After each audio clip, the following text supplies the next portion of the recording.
And I think we've got audio. Oh, we're live. Well, what do you know? Hello, everyone. I hope you're doing well this evening. We're going to get started here with Breath of the Fall. Trey will be joining us shortly, but he's got to go out and make those paper stacks, so to speak. So let's go ahead and talk about a sponsor here. I want to talk about Tabletop Loot. Head on over to their website, www.tabletoploot.com, and use the code WebDM15. You're going to get 15% off dice, mugs, t-shirts, things of that sort. So check them out. And wait, Emma, are we good to the other one? The other? Yes, I think we are going to do the other one starting tonight. This is soft announce of the newer songs. Soft announce of us officially partnered with D&D Beyond. They are a official sponsor of the show, so check them out for all of your D&D online needs. And if you head on over to our Patreon, I think we have a little something brewing or something. I don't know if I was supposed Not to. Not yet. We will for some people. Well, see, it's a soft tease. Didn't even say anything. Anyway, soft tease. I'm a soft tease, not a hard one. Anyway, because that just never mind. You know what? Somebody needs to clip that immediately. Let's just turn on the reverse and just back away from this conversation and move on over to cast and crew. Let's have a chat at you and see how you're doing. Fresh off of Gen Con, Grant, how are you doing? As softly as you can. Speaking of Gen Con, walked away with 2 Ennies, everybody. Gold Ennie for Best Electronic Book and Return of Lazy Dungeon Master, which I was a consultant on, and credited in the front, and Kobo Press Creature Codex. So took Silver Ennie for Best Monsters. Yes. We are very tired. As you can tell by the sound of my voice, I had offended a small little witch on the way to the convention one day, and she stole my voice and used it to seduce my lover. They are married and they have 3 children now. A lot can happen in a week, and I'm excited to see what can happen today on Breath of the Fall. Ursula got to you too, huh? Anyway. All right, Kiana, how are you doing?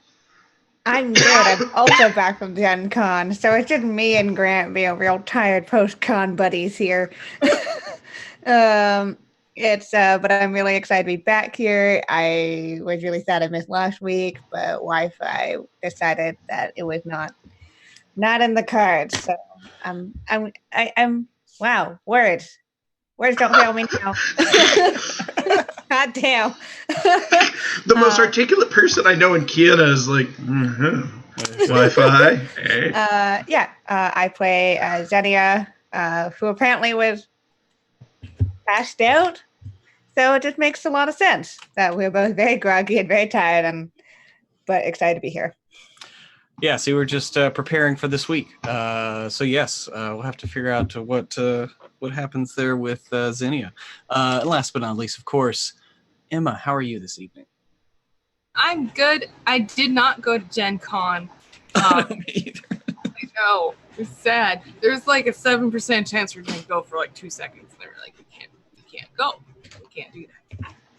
But that means I have just enough boozy enthusiasm to carry all of us tonight. Enthusiasm? I have some enthusiasm. I'm in a good mood. I baked a cake today. I helped finalize some deals. It's a good day. And I found out I got this makeup brush that's a brush, but you use it to put on liquid foundation, and it looks really good. Like, it looks really good. Quickly. It looks great. You look fantabulous. I made cookies. So nice. Yes, I made a French yogurt cake. Oh my god. It's good. That sounds delicious. It's like basic little cake, but it's nice. Mm-hmm. Well, as we I'm going to go ahead and get to the recap here as we await our 4th party member. There we go.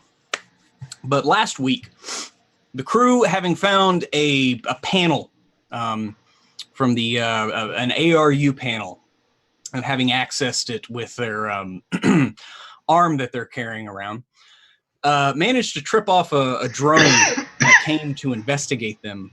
After destroying it, the panel locked itself and showed signs that something else was heading their way with some speed. So they decided to descend and to try to find a hiding place.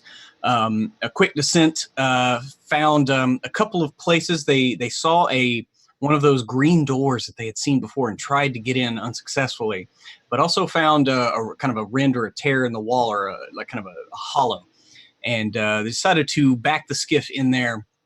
Of course, all of the commotion with everything, Zinnia was overcome with a wave of exhaustion, and luckily Taiwu got her strapped down. Those two Aru regulators were both pretty messed up by that drone fight, so they were pretty much patching each other while Zenith drove the skiff. After hiding it, Taiwu quickly found a group of what the locals call bloaters or scrats. They're just kind of like these bloated little rat squirrel things. You'll have them in Aru, but they're tiny. These were about the size of like medium-sized dogs. And so, of course, Taiwu wanted to befriend one. And he did so, going through the ancient rituals of, animal companionship, and spending 3 XP in the system. And he managed to catch one, and it became his friend. The other 4 escaped, basically inflating their disgusting, like, bloated skin out, and then exhaling. They basically like tooted out of there. And Bass was overcome for a bit. That's why he's got a little bit of a frog in his throat now, because it is rather toxic. These yellow fumes that they leave behind as they shoot out of there. But Taiwu, like I said, made a friend. They stayed there for the night, as Bass found a nice little hollow in the back that actually looked like some kind of like part of a cargo bay or something. It's kind of hard to tell. This obviously is a piece of a ship that was like kind of placed into the wall at this section, and just for the most part is intact, like as you move into it, but just kind of twisted up as it was just compressed in. And so after spending the night, y'all decided to check out this green door, managed to open it and find a stasis chamber.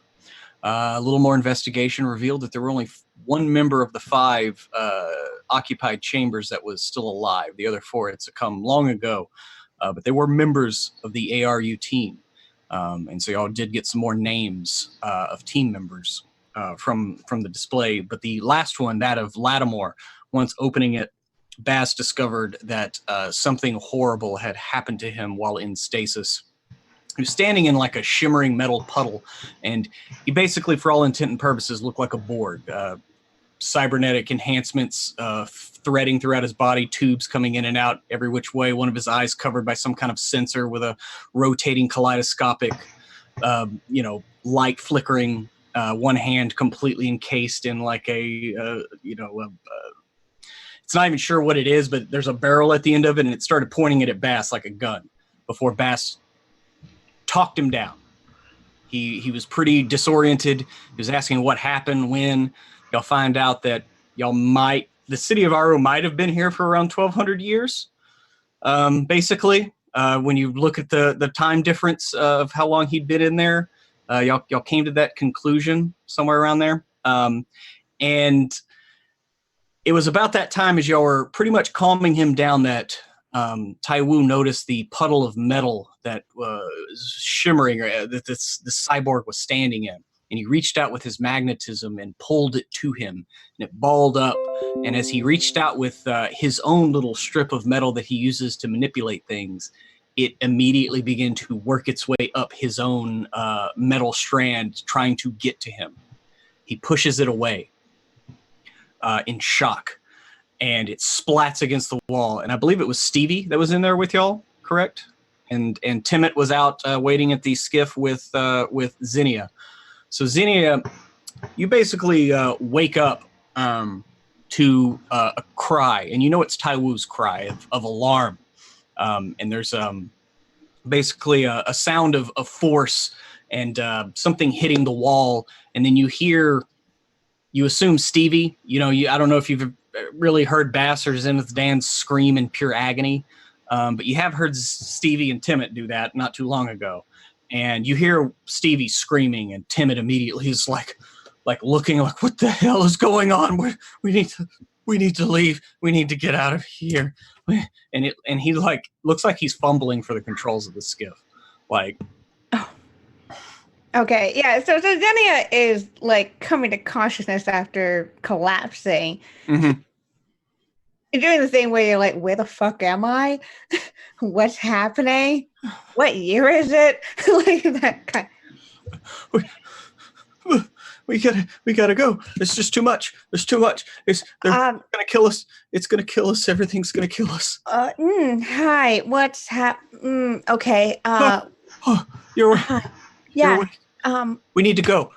Xenia, we need to go. Let's help me with the skiff. Where the others? They went to check something out. They're screaming. We should just go. They're probably dead. Everything that we've seen. And you can tell he's like, his eyes are a little like, he's obviously been dosed with some kind of med, like some kind of pain-killing med, because his pupils are pretty dilated, and he's a little floaty, and he has a lot of bandages on, but yeah. Okay. So if she kind of like, it's kind of piecing stuff together a little bit. Hey, buddy, come on. And she's going to like kind of get up and like make her way to him. I think, right, it might be dangerous, but maybe we should chill for a second and think about our decisions. Just want to make sure that we're doing the right thing, and maybe you should sit down and I can do this stuff. You're not a pilot? You're not a pilot? My ribs hurt. It hurts. Yeah, I just, she's gonna like gently take his shoulders and is like, and he can't really resist you that much. He's like I said, he was pretty banged up in that last fight. Yeah, it's kind of very gently guide him to like off to the side and sit. Okay, so you kind of put him over in the shotgun seat and sit him down.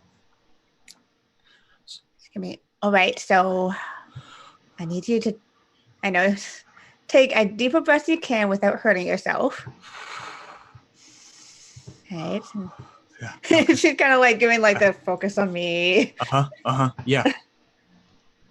All right. So you're right, it's probably dangerous. So maybe what you can do is get the skiff ready to go, but I'm going to go check and make sure that, they're actually dead or not dead before we decide to go off and do something.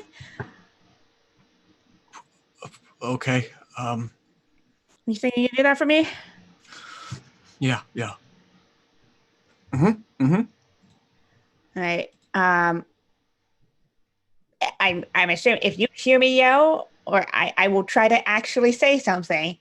Mm-hmm. You actually hear me say go or whatever. That's a more distinct cue than just random yelling. Okay. Okay. Okay. Cool. It's gonna like gently pat him on the shoulder and just gonna slowly move my way out and towards where the screaming just happened. Okay. Yeah, you exit the little hollow there, and you just look down the wall, and it's about 100 yards, couple hundred yards away. And yeah, the door is slightly ajar, and you can definitely hear the sounds of like cursing, like grunting. Sounds very painful. Yeah. Yep, just gonna make my way over there, I guess. Okay. Okay, as you make your way over there, go ahead and give me a perception check. Okay. I don't have anything to add here, so I'll just roll. Okay. That's only a 6. Okay. Yeah, I mean, see some bugs, maybe a couple of those bloated like scrats, flying off away from this screaming. Things seem to be moving away from it. But other than that, you don't notice anything as you head over. And as you get to the door, everyone, as Tai Wu pushed the liquid metal away from him as it was reaching for him, it splatted against the wall and splashed on Stevie. Now, Stevie, didn't have a lot to him, but he did have a couple of little pieces of sight of Numenera. You've seen him, kind of cling to. One's probably a weapon. The other was some kind of scanner. But as this, I mean, it looks like, the quicksilver of mercury starts suffusing through his pores and his mouth, his ears, his eyes. You see it once again emerge near his hands and go into these pieces of technology. And like a wave, their outer the casing of these pieces of technology begin to flutter and change and open up almost of their own accord, and the wires inside, conducted by some puppet master you don't see, begin to plunge into his flesh, and you see him beginning to be assimilated, like in real time, like by this liquid itself.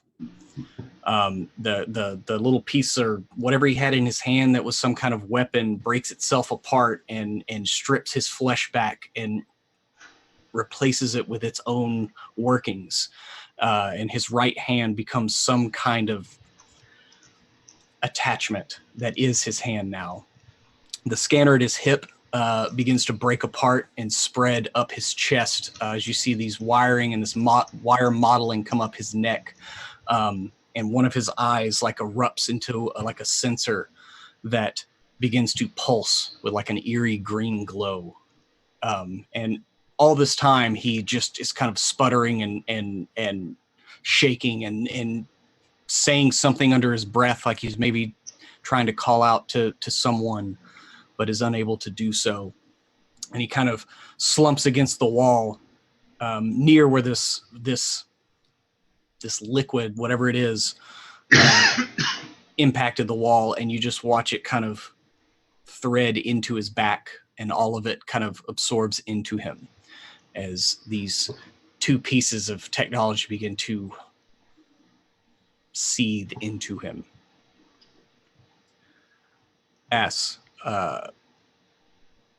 And Zenith.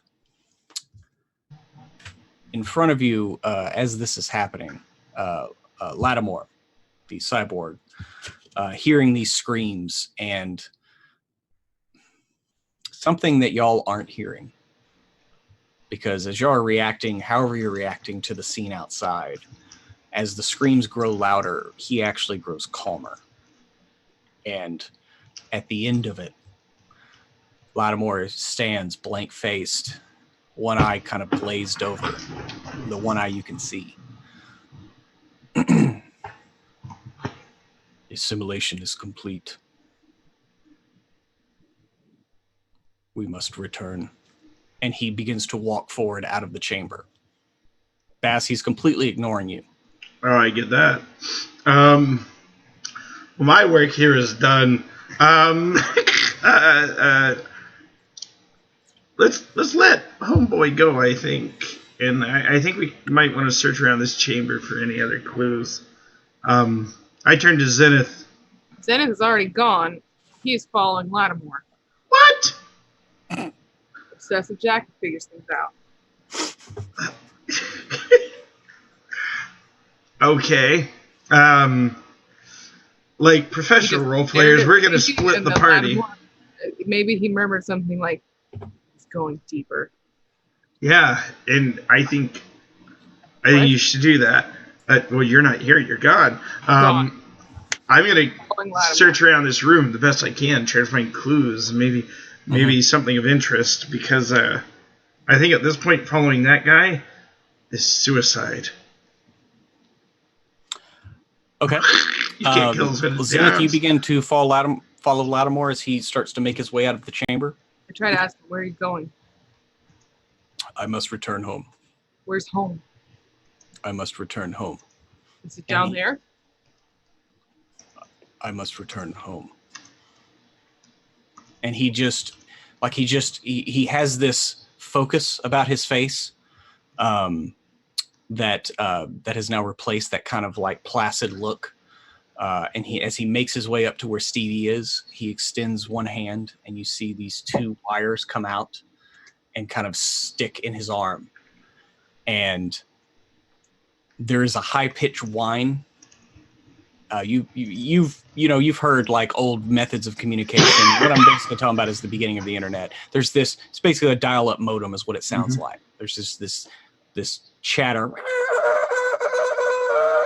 for about 20 seconds, and then the wires retract, and Stevie goes kind of limp as his adjustments are continuing.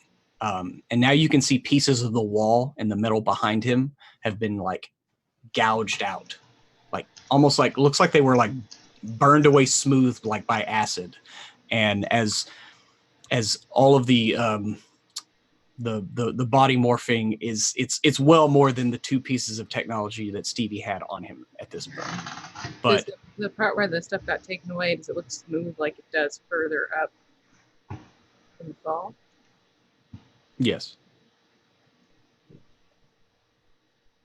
Like what's left, it's pretty smooth and even. Like the same, it looks like it's made of the same material. Sure. And as the noise stops, the communication stops, the two wires retract back into Lattimore, and he continues to walk out. And Zinnia, as you get to the door and you go to open it, you see a about 6 foot tall cyborg walking towards you. Half of his face is covered in technology and a kind of a kaleidoscopic sensor. His left eye is staring intently at you. One of his arms ends in a complete mechanical device. The other is threaded through with pieces of material, of metal and wiring. And he's walking right towards you. Hi, hello. Please stand aside. I must return home. Please stand aside. And he's like right up at the door. What are you doing, Zinnia? I think she's still staying there, but like her head's kind of like trying to go look around this guy. Mm-hmm. Did you see like a guy with like crazy looking hair, another really older one, and like a little kid in there? Mm-hmm. Please step aside. And he's like reaches out with his whole hand and starts to try to push you aside. Hey, buddy! Hey! He likes cute. So she's gonna like take a step back, but she's not exactly moving out of his way per se. Okay, well then I'm gonna need a speed defense roll as he's trying to like shove you to the side, or I guess speed or might. Am I out there too? You're right behind him. I mean, you said you're following him. Yes. Double underhook, put him in a full Nelson. This will work out great. Okay, let's do a speed defense roll. Like Okay, 15. that's exactly the number you needed. Okay. So he like tries to shove you out of the way, and then he kind of turns his head, just please move. I'm gonna come up from the back and say, "Hey, buddy, that's our ride." Oh, hey, Zenith. Good to see that you're alive and not screaming and dead. That was Stevie. Sorry, Timid. Stevie. I'm trying to figure out where Lattimore, you can't take our ship, but if you tell us what's happening, maybe we can help you out. Mm-hmm. Okay. Well, you've tried talking to him, and that has ceased to work thus far. Yeah, still trying. Okay. He just continues to repeat, I must return home.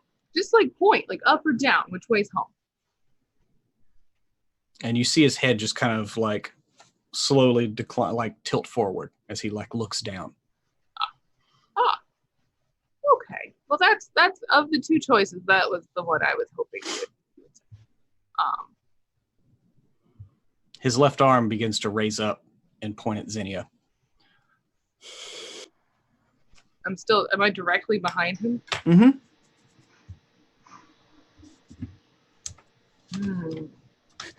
I think Denny is like looking back to Zen. I feel like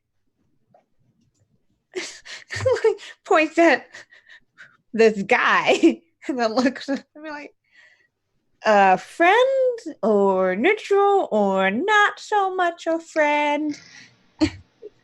Denny, as far as I can tell right now, he's some sort of symbiote, technological symbiote, who's been overtaken by something. They've implied that Aru is some sort of cleansing station, and it's very old. And I don't. Well, y'all basically piece together that ARU stands for Atmospheric Recycling Unit. Recycling unit. Yeah. Yes. And that it is a filter. It's filter. Yes. Yes. It's filter implies there's some sort of technological infection. That may be what happened to Stevie and what happened to Mr. Lattimore here. Ooh. Maybe. That's what Zenith thinks. Okay, we're gonna need initiative now. Great. Hit it.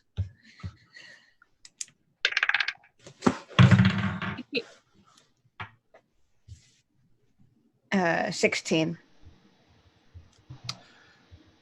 All right. Zinnia is 16. What were you again, Zenith?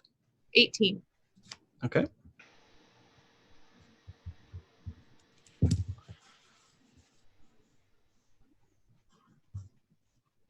Bass, are you getting in? I'm not there.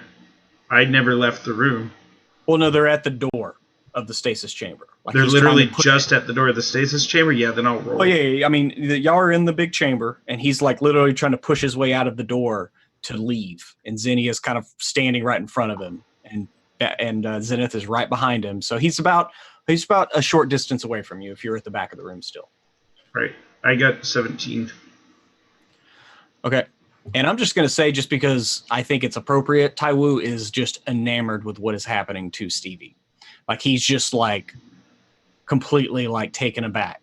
So he's a little bit in shock right now, or awe, whatever you prefer. And I'm sorry, what was that again, Bass? 17. 7. Oof, damn. Okay. All right, Zenith, you are first.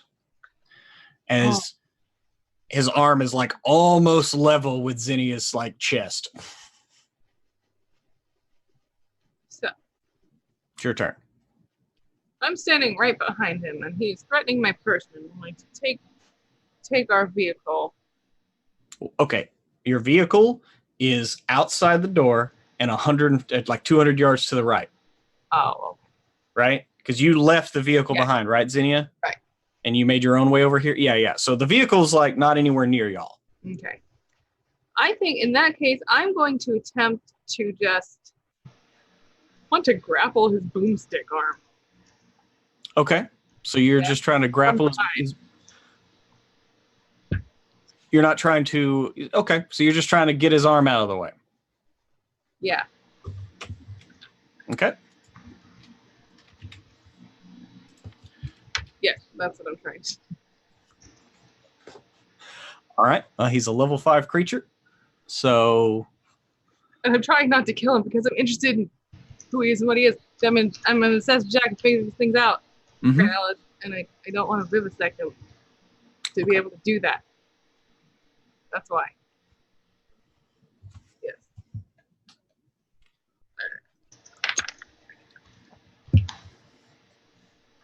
I put a level of effort in. I forgot to say it, but I got to 12. I got 12. If I put a level of effort in, I'm up to 15, but that still doesn't fucking do it. Well, no, he's a level 5. It's the number you need to hit. Oh, shit. Okay. Okay. So you're just trying to get his arm out of the way, right? Okay, Yes, I want to hang on his arm and yes. Okay. So yeah, you run up and start wrestling with this cyborg, and his arm kind of wavers off to the side. Mm-hmm. Bass, you see Zenith start grappling a cyborg. What I'm thinking, here's what Bass might do in this situation. All right. There's no good way to do this. Is Zinnia still in the doorway? Yeah. Zinnia is still kind of blocking the doorway. Yeah. Not taking away agent, I'm just going to call, let him out, let him out, let him out, let him go, let him go, let him go. This thing nearly shot me once and killed me. And through a Hail Mary pass, I survived. I don't want to fight this thing. Because on Bass, one shot kills him. It's like... Okay. So I think we can follow him. Zinnia? I hear my friends go, let him go. And she's like, okay. We'll just step. You kind of float to the side? Yep. Okay.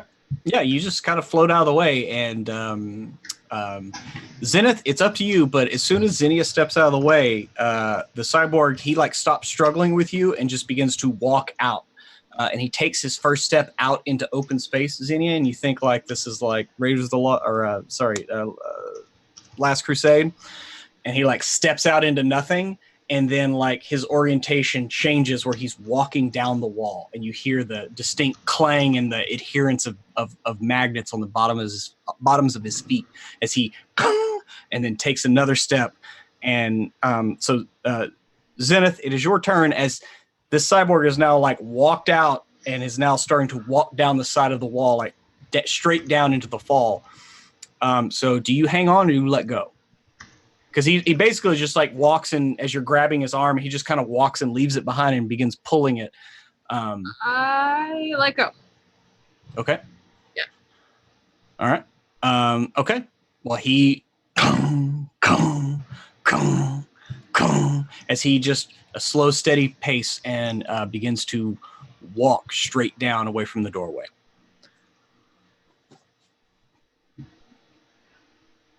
Is Stevie still screaming? Stevie's still screaming. Nope. Stevie is just sitting down back against the wall. His eye, the one eye that you can still see, has just kind of gone blank. I mean, he's conscious. You see kind of some pupil movement. He's making this weird kind of gasping noise. It's not like he's breathing. He may be. You're not really sure, but he's definitely undergoing a cybernetic metamorphosis. Like it's slowing down from what it was, but it's not quite done.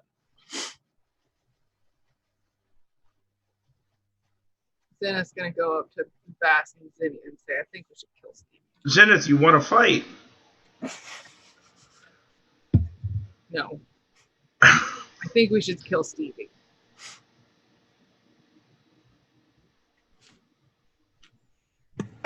I'm sorry, what? Why? Because, man, if this is all a system and it gets into your head, then think about it. They're going to know about it. You're a regulator, or used to be before they fired you. They're already in your head. I'm still a regulator. Are you though? All right. It's not about me, it's about Stevie. So you think we should kill Stevie? I think maybe we should kill Stevie. I don't know. This doesn't seem threatening to you guys on like an existential level. I've lived a very long time. And I just woke up like 5 minutes ago. I'm very confused. Yeah, can someone get Zinnia some water?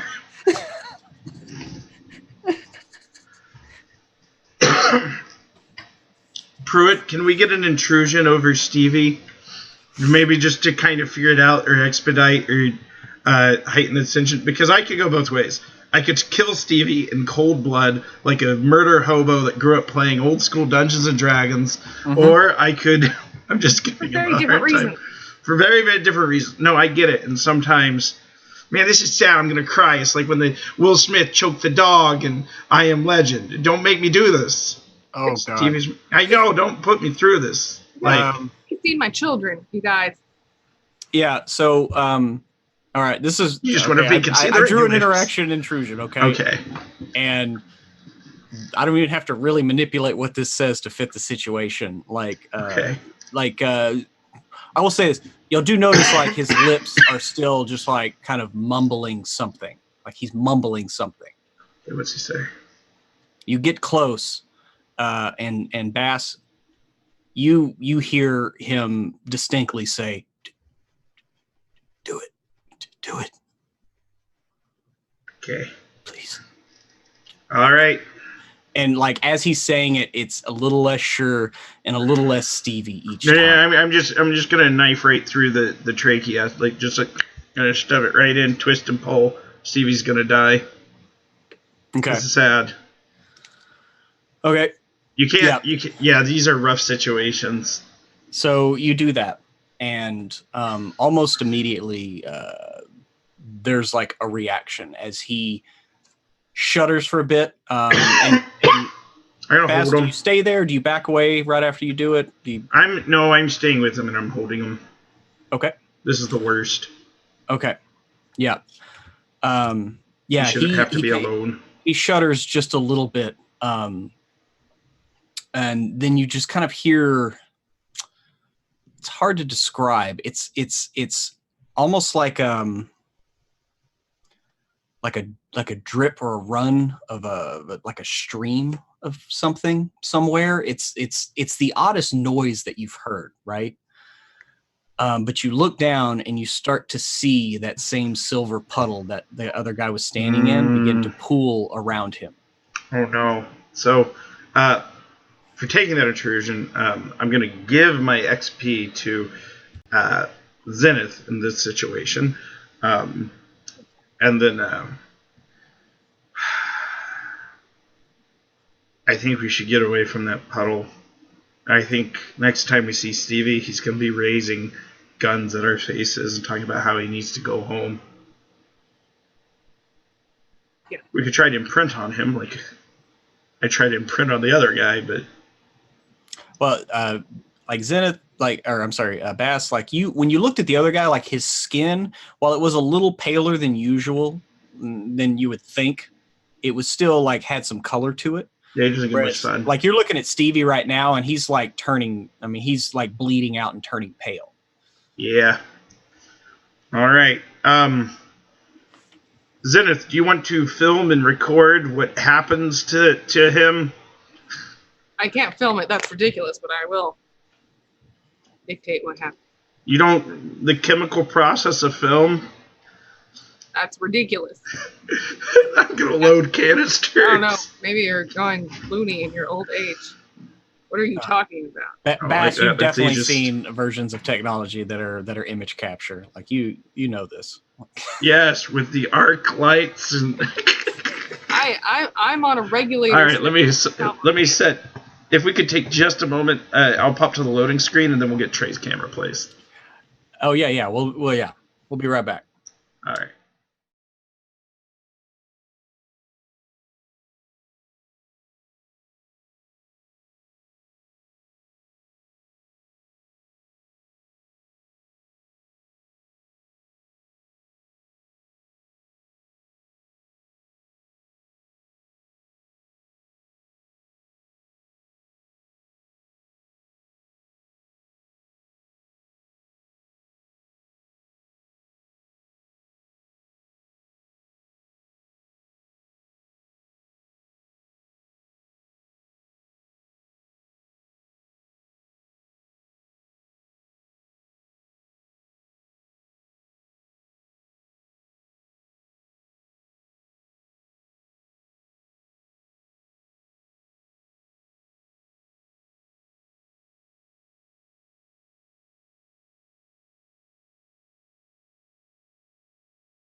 Bass just ended him, and We're then back. you saw like basically a draining of that fluid back out of Stevie, and it's now pooling on the floor again as he lays there seemingly dead.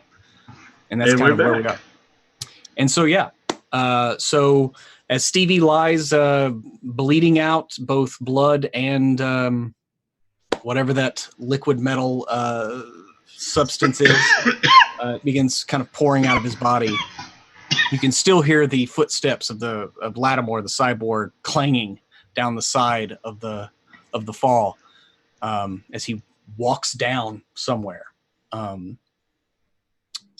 What's y'all's next step? What do you want to do?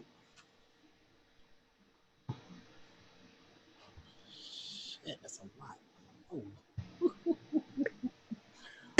Danielle just like, maybe we should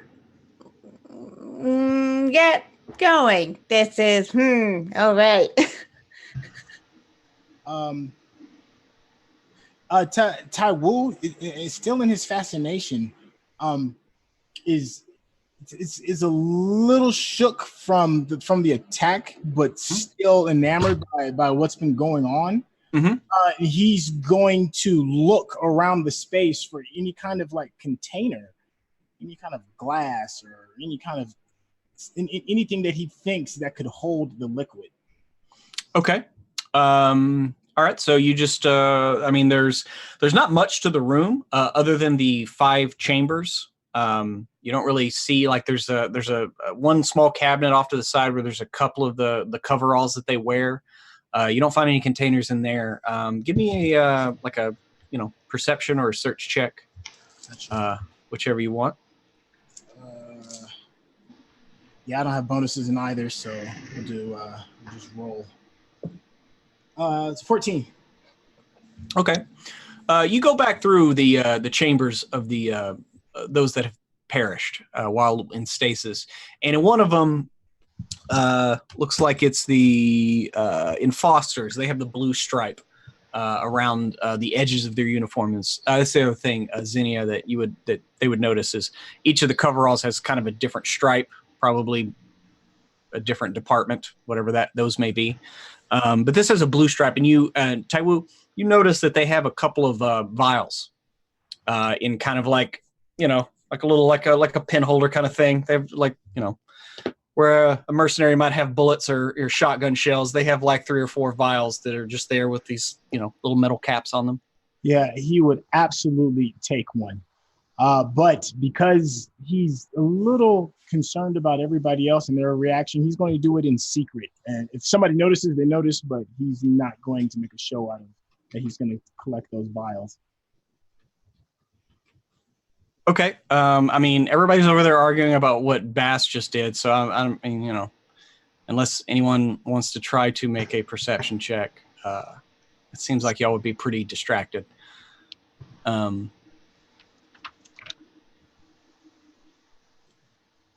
you managed to collect those. Okay.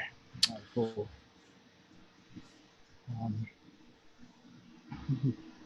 All right. Yeah. So then the next move Tai Wu would do is he's gonna follow behind our cyborg friend that is walking out mumbling quietly, or go to the edge of the fall and see where he's going. Okay. Yeah. You go and look out the door where he walked out, and you could still hear as you walk up. You can still hear and feel his heavy footsteps like clanging into the wall, and you get to the doorway and you look down, Taiwu, and you see him barely as he's kind of out of the area of light that is given off by the stasis chamber. But as you look, you can definitely see he stops, and there are just beyond where he's standing, there are multiple like hooded figures. And that's what you see. Okay. You're not sure, like their orientation to him is similar, but they seem to be like wavering a bit. Whether they're hovering on something, you're not sure, but it's not like he's standing still like a statue, whereas they're kind of they're moving a bit and kind of being buffeted, but they have the same orientation, like where they're just like sticking out from the wall. But again, this is about a long distance away, about 100 meters. Okay. Or wait, it's 100 feet. Sorry. Tawu would call out to Pretty. Okay. And oh, right, Pretty. Okay, so Pretty and Zinnia. This is when you might see Pretty for the first time, as you see a 3-foot in diameter beach ball of a disgusting mangy looking squirrel, where the skin is like expanded out and like takes up the space where the arms are. So just these little like gross claws kind of stick out at the edge of the plump, and it goes out to kind of its face. But it has a saddle on it, and it kind of it had been just kind of circling around, and it just kind of hops up and just kind of comes up right in front of Taiwu. Tawu was going to hop on. Yes, Pretty. Okay. I think Zinnia is just like, pretty's one word to describe it. Sure. Yeah, it's opposite day. Yeah. Yeah. Okay. So you see Taiwu jump on Pretty's back, and it kind of, the buoyancy of it kind of dips a bit, and it comes back up, and just it's like the roadster version where it kind of like peels out as he heads down, but it's very awkward, and just the inertial dampeners are ruined, and so he just kind of bounces into the wall a little bit, but it begins to descend.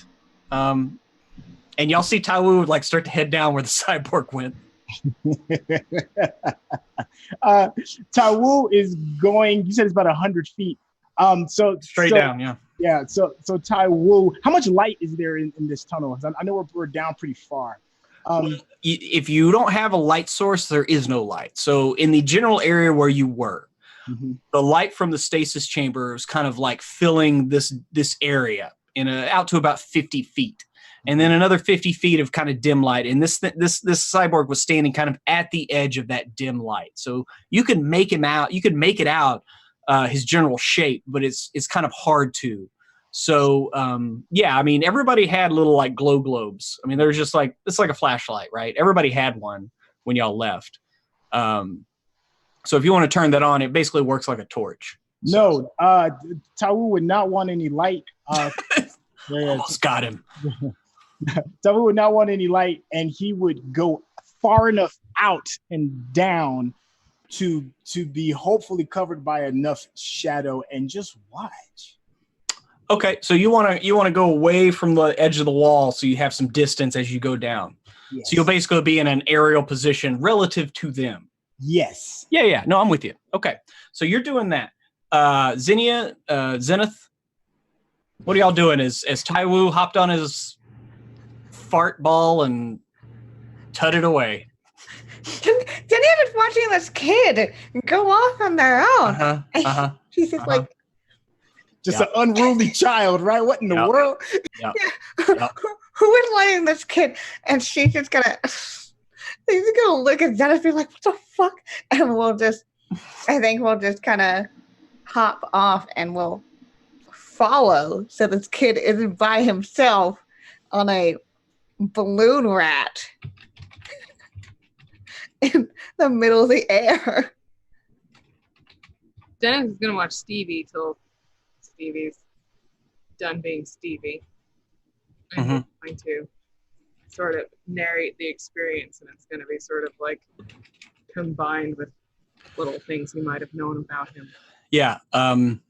So as you're narrating basically him shuffling loose the mortal coil, he basically dies right there. One thing you will notice, the puddle of this liquid metal that the cyborg was standing in was much smaller than the puddle that is now expanding out from Stevie. Like it looks like it's draining out of him. And one thing you do notice is the puddle closer to the wall begins to like seep into the wall. Like once it reaches the wall, it actually like moves towards it. Does it change the wall at all when it seeps in? No. I will it just kind of seeps into one of the cracks that was already there from it kind of digging out from behind him as he's like slumped forward now. Okay. I'm gonna shoot the wall. You're gonna shoot the wall. Okay.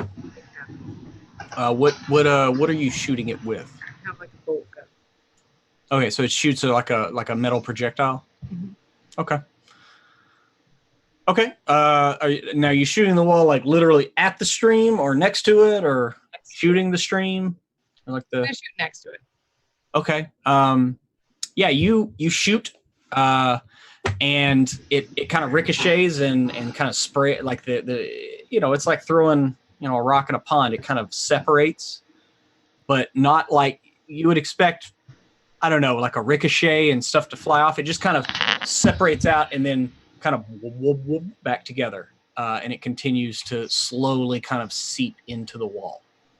I will explain that as well. And then I'm satisfied. I'm going to go back to the ship. I'm going to tell Xenia. I'm going to tell Taiwu too if I can see him. If I can't. Okay. Yeah. You after seeing that. Well, okay. Here's the thing, Taiwu. You hear a gunshot from the stasis chamber.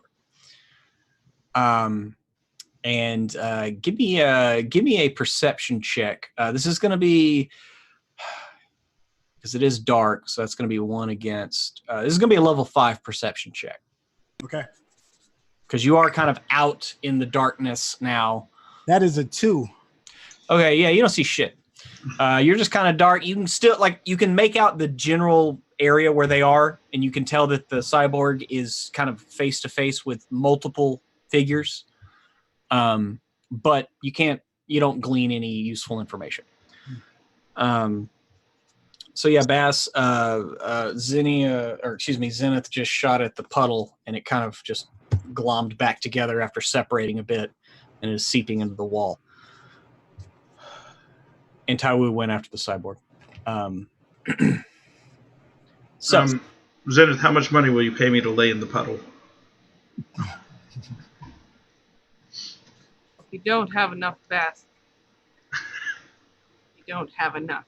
All right. I just want to keep giving your kids allowance. No, You just want to keep what? Nothing. What's that? All right. All right. I'm going to chase after Taiwu. I'm going to let him explore. I don't want him to get too close. Okay. So Taiwu is riding pretty right now. It sounded like Zenith you wanted to head back to the skiff? Yes. So Zenith is heading back to the skiff. Xenia, Bass, are you heading back to the skiff also? No, Xenia is following Taiwu because she's you're just gonna fly. You're just gonna fly out there. Yeah, because this child is going out by himself. Okay. Yeah. So Xenia, you're flying out there. Bass, are you gonna head back to the skiff? No, I'm following Taiwu. Okay. How are you heading down? I have my glider. Okay. You're just gonna glide down. Okay. Mm-hmm. All right. Right now, the wind is not. Right now, there is no updraft, so it'll be a little bit more difficult to kind of maintain position with your glider. Just so you know. But yeah, you hop out with your glider and you can kind of start heading down there. It's about, like I said, it's about 100 feet down. And give me stealth checks. Distance and the natural just darkness of this tunnel is going to help you a lot. All right, I'm skilled in stealth. So, Okay. Okay. Just add 3 to whatever you roll. That'll be a 15. 17 then. Okay. Do I have to roll one through it? Right now, you said you were heading over to the skiff, so you're far enough away. They're actually like flying out over where these people are as they kind of descend down. So they're actually near enough where it would actually maybe tip them off. Bass and Xenia? I got a 15. 10. 10? Okay. Xenia, you just didn't have as much height or distance, I guess is a better way to put it. enough on the x-axis away from the wall. And as you're kind of moving down, you can you hear like a up there as one of the hooded figures kind of extends like a very almost emaciated, very skinny wrist and a shaking hand. And you see his other hand like grab onto something to steady himself as his excitement almost throws his balance off. And it's at this point you can tell that they're kind of like they're attached by some kind of cabling or grapple. That's how they're kind of standing there right now. But this one kind of points out to you at you and it's like, oh, there's watch out, And it looks like most of them kind of look up at you, and the cyborg turns his head and looks at you. Cool. Jenny, I didn't know about these hooded figures. Just gonna feel like. Mm-hmm.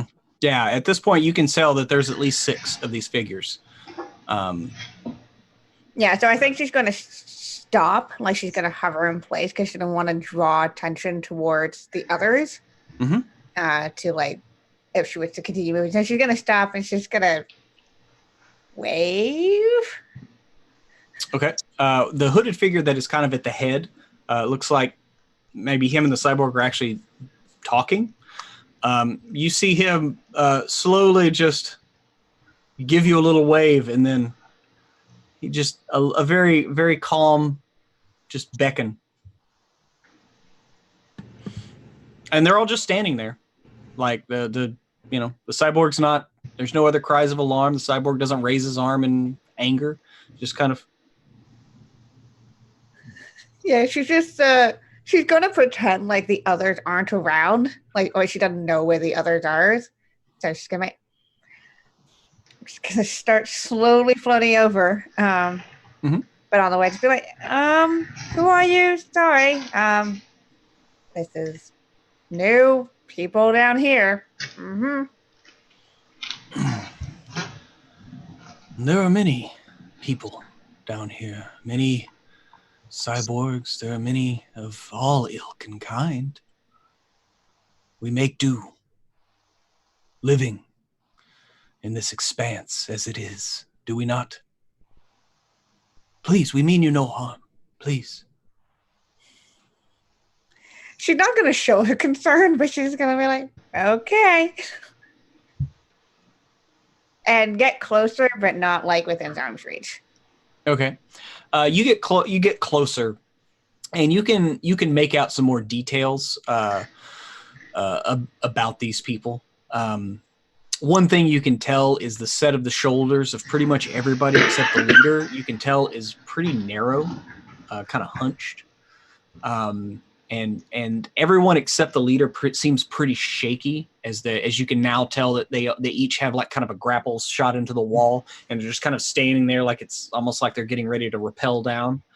The leader is literally just standing there calm as any day, where his followers are kind of clutching to these wires with gnarled, skinny fingers. Look pretty bony. But other than that, like, there's nobody has raised any weapon or anything. Tai Wu is going to flank. Not that Tai Wu would know what flanking is, but he's more comfortable when at angles where it's a little more difficult for him to be seen. So, in regard to Zinnia's position. Yeah, she's here. You're going to be over here. Yeah. No, I'm with you, man. Okay. So yeah, they're all kind of looking at her, and you just kind of float around on Pretty, and get kind of opposite that. So Zinnia, you actually see Tai Wu kind of move opposite you. Want to know what I'm doing? Yeah, she sees them, but she's not looking at them because she doesn't want to be like, oh, look, there's my friends. You're all screwed now. Okay. And Bass, you're just kind of gliding? Well, Bass is going to do what Bass always does. He's going to start belting out a song. Come, wayward souls, and wander through the darkness. There is light for the lost and the meek. As he's coming down. sorrow and fear are easily forgotten. I'm gonna get yelled at by my family. Yeah, the leader, he kind of like looks up past you, Zinnia, as you hear this song bellow out of the darkness. And Bass kind of swings into view a little bit on his glider as he's kind of descending slowly in a slow circuit. Clueless and old the men leader are gonna clueless old men. Yeah, and the leader looks at you, Zinnia, from the singing. He's like, friend of yours, I take it. Yeah. Yes. Very super subtle. She's gonna look up to him and just give like the. I'm the minister, and I've come to minister to the lost flock beneath Aru. Yeah. I haven't. Anyways, if you don't mind me saying, you look tired. You look famished. If you would like to join us in our home, we were actually in the middle of our daily meal when our friend here was alerted us to his presence. Who are you eating today? Oh, we do. Who? I must have misspoke. I meant, what are you eating today? Yes. We have a mushroom garden, and we are provided some basic sustenance by our living facilities. There is a bit of functioning power there. But other than that, we hunt some wildlife. They're not very good. They're rather gamey, and you have to cook them just right. But have you seen those giant bloated squirrels? I've seen more than one person get poisoned by them if you prepare them wrong. But bottom feeders. Yes. It's all right. I don't judge. You gotta eat what you can get. We make do with what we can, with what this place provides us, and the rest we try to better ourselves. And he kind of looks at Lattimore and this is hopefully a step in the right direction. Please come with us.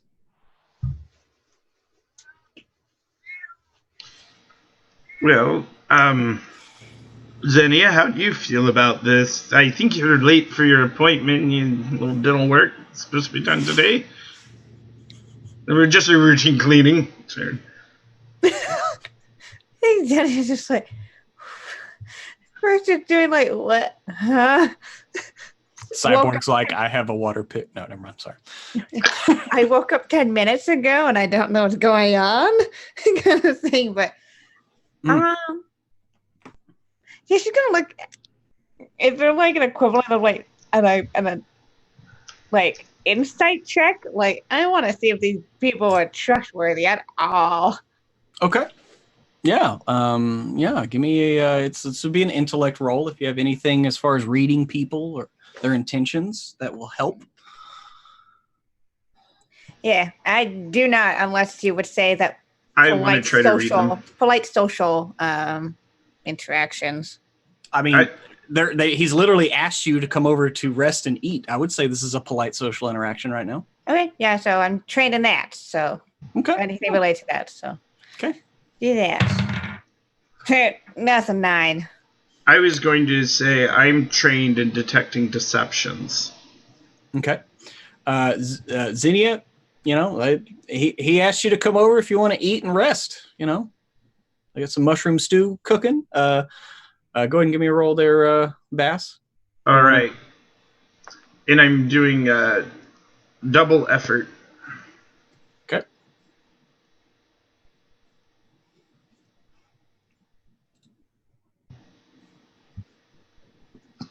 I did not roll well.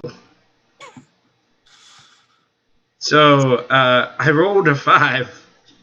Yeah, that's fine. But double effort. Yeah. This guy's, with double effort. Yeah. Yeah. this guy seems on the level. I mean, like he just wants to invite you back for dinner and rest. I deserve to die in this situation. But yeah, I mean, you know, they're all just wearing kind of very muted gray robes. His robes are no different, maybe a little bit better quality, but other than that, you know, looks like they're wearing kind of a black harness with these. Monk, seriously, dude, calm down. Sorry, he's getting into my stuff. But yeah, they're just wearing these harnesses with these you know, kind of grappling rappel rigs on them. I got froze. Hello, you still there? Hey. Okay, okay, I'm back. Sorry. What's up? Tai Wu, after noticing just the small interactions, will move towards these individuals, revealing himself. Food. Hey, I could go for something tonight, but there will be no eating at pretty. No eating at all. Oh, that's quite a big one. And like the leader kind of looks from Tai Wu to Bass and Zinnia and is like, he does know what happens when those things die, doesn't he? We don't like to talk about it. Okay, well, just don't be near it. And he just kind of says that very quiet, and he's like, but there's any other? And he kind of looks past the cyborg. He's like, there's anyone else that wants to join us? And that's when he turns and looks at the cyborg. He's like, were there any more? And the cyborg just kind of like nods his head. It's like, well, if y'all would like to accompany us, we are going to return to our home and continue the daily meal. Yes. Take us to the food, yes. Oh, please, you will.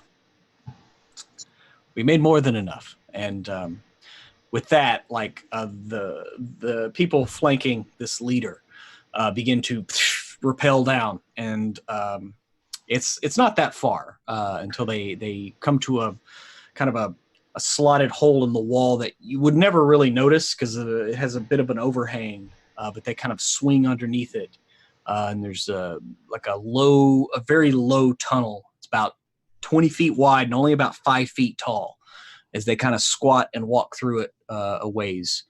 It looks a little bit like a technological version of the cave in The Last of the Mohicans where they hide under the waterfall. It's very low. And it's also, there's a moisture in the air here that you can actually feel like as you get in here, when you've been coming down the fall, it's mostly pretty dry and arid, you know, with the winds. But there's actual, like, you can feel it. And Bass, you would know this feeling more than most, like actual like humidity. And I mean, y'all have felt this if you've ever been in like one of the greenhouses, but not to this extent. But yeah, like they all descend down, and the cyborg just walks his steady pace all the way down. Yeah, Zenith, does anybody tell Zenith like where you are going? Yeah, Tai Wu wouldn't have. It just kind of leaves Zenith. I mean, Zenith would be going to follow Lattimore. Okay. Yeah, by the time you get to the skiff, and Timot, he's like, when you get there, Zenith, Timot had already had like most of the anchors unmoored from the walls for the skiff, and he was getting ready to leave. Yeah. He's like, oh, good. Let's go. Let's get out of here. Yep. It's crazy. These cyborgs, there's gunshots. Where's Stevie? We need to leave. It's too dangerous. Timot? Yeah. I fired the gun. I didn't fire it at anybody. I have to follow the cyborg. Okay, you didn't. Stevie's not coming with us. What do you mean he's not coming with us? What more information do you need, Regulator?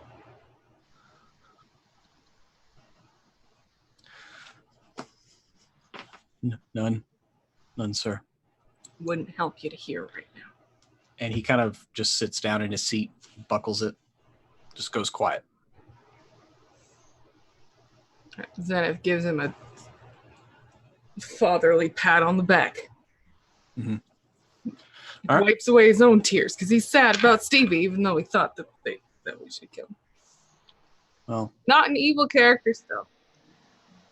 Just because it's a hard call doesn't mean it wasn't right. Yes, exactly. It was one of those Paragon Renegade moments from Mass Effect. I know. Renegade. Boss goes red. I lose one romantic possibility in that. There's no Stevie arc for me Stevie anymore. Left, No, that's okay. No, it's not the best one. On the way down, Taiwu would get really close to Latimer, right? That's the name of the cyborg guy. Yeah, he would get really close. How close is Latimer to the rest to the other 5 figures? I think there were 6 of these hooded kind of like cloaked figures, and I mean they all look human. The leader, he looks like he's in his probably 40s, 50s. You're not sure, but he looks pretty healthy, pretty hale. The other 5, you're not sure how old they are. You only catch glimpses of their faces and their hands as they're kind of rappelling down. But the one thing you do notice is their hands are very kind of gnarled and skinny. And that the hand, like Xenia, you noticed the hand that pointed you out was like the wrist was like emaciated, like skinny. And that's all you really notice about them, but they're all completely human. Okay. It looks like. And whereas this guy, Lattimore, I mean, he was an ARU team member that is now turned into a cyborg, so you're not really sure what the connection is here. Okay, Taiwu would get really close to the cyborg, as close as pretty well. You knew a lot tonight. What did it feel like to be taken by the metal? I am complete. You just.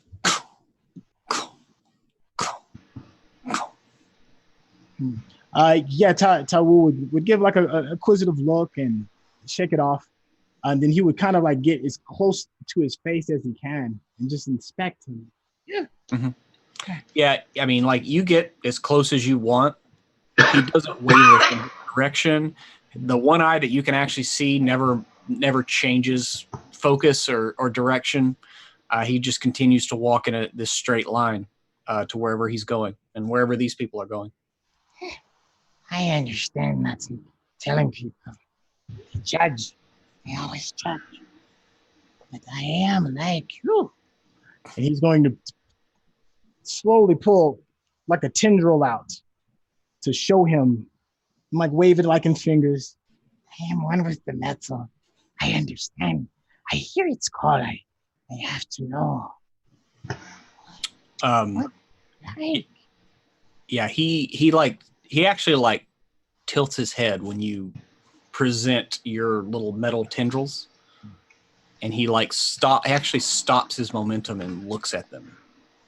And you see his right eye that is covered with some kind of like sensor pad with this like window and this kaleidoscopic sensor that keeps, and it whirls up faster, and it looks like he's scanning it. And he actually like tilts his head to the side just a bit. It is of different coating, and just keeps walking. But that's all he says about it. Taiwu would let it go, but he would float out of his face and say, "We are brothers. We are one and the same." And then just continue with the following down. Okay. Yeah, and so after a short, it's not that long of a walk. You get to this, like I said, you get to this kind of like overhang, and there's a very squat entrance here, about 30 feet wide, only about 5 feet tall, that everybody kind of makes their way into. And the cyborg, he just kind of like gets to the bottom and swings around and just kind of crawls through as best he can. It's a little awkward with his bulk, But everyone manages to kind of scamper through, and there's just enough room. If you don't, you kind of Zenith, you kind of have to finagle the edge of the skiff like underneath this overhang, but you can moor it where it doesn't stick out. Okay. It's a little awkward because you can't really be sitting in it when you do it, so it's like driving a car from standing at like ghost riding the whip or whatever. Trying to I push. forgot what it's called. I forgot what it's called. Right, ghost I know riding what the you're. whip. Yeah, I know what ghost you're riding the talking whip. about. That's it. Yeah. So you basically kind of have to do that, like work it underneath the edge, but it is possible. Okay. Is it I'm assuming if the skip can get through, then Pretty can get through. Yeah. Pretty. Although I will say that the leader, he kind of stays back, and Taiwu, whenever you start to come through with Pretty, he kind of looks at you, and you can tell it's like an adult that wants to like ask you to do something you're not going to want to do. He has that look on his face. He's like, "Would you mind just leaving your friend out here? Is that okay?" She comes with me. Okay. Trey is The someone that's problem is- raised a child. The problem is, what may I call you? What is your name? I am Taiwo. Taiwu. You can call me the Fallen One. The Fallen One. Yes. The Fallen One. I am the leader of these people, and I have been down here quite a time. Your friend, it's a very lovely specimen, but they are, in a word, dangerous. If something were to puncture it, or something to happen to it, it explodes. How do I say this? I'll just be frank. It explodes into a cloud of noxious gas that if you are in it, you will probably die. So we don't allow them in our home because it could kill us if something bad were to happen. So if you could, please, I do not mind extending the hospitality and the food of our place here, but please, if you wouldn't mind just tethering your friend just right out here with your skiff, you can still come and visit, but please, it would be my only request. Taiwu is going to look to Bass. Is Bass close enough to hear this? I am. This is one of those situations where I look down at my spoiled child and I look at my experience pool and I'm like, well, I could use this 4 XP I have to hit second tier, or I could be like, can I use 2 XPs so that we have a leash to leash Pretty and Taiwu will know Pretty's safe? I mean, you've seen Taiwu carry Pretty around on a leash. Like, you've seen that. That happened. I'm going to offer to Taiwu, what if I stay with Pretty and watch Pretty? I'll take care of your Pretty. Besides, I'd only cause problems in there. How long has it been since they had an election? We are not a democracy. No, you're not. And you're ripe for a coup. And I don't trust myself behind those walls. Taiwu is going to get off Pretty and look Pretty in her face. I do not trust these people. I will bring you food. Stay here. I will not leave you behind. That's my girl. I love you too. It just kind of snorts and like licks your face. It kind of stings your skin a little bit. It doesn't blister, but it's sensitive for a few minutes after. It's like a sunburn. And yeah, so that's Pretty. And so one of the other members in the robes here is you know, everybody's situating. Pretty's getting tied off. They're working that. Zenith, you've finished tying off the skiff, but one of the other members comes up to the leader This is the only thing he's called himself thus far, and he just kind of mumbles, "We've set the places for the guests, sir." And he's, "Oh, thank you very much. Would you lead them in?" And this gentleman kind of, "Please, if you would follow me, I will take you to our dining hall, where we will continue the daily meal."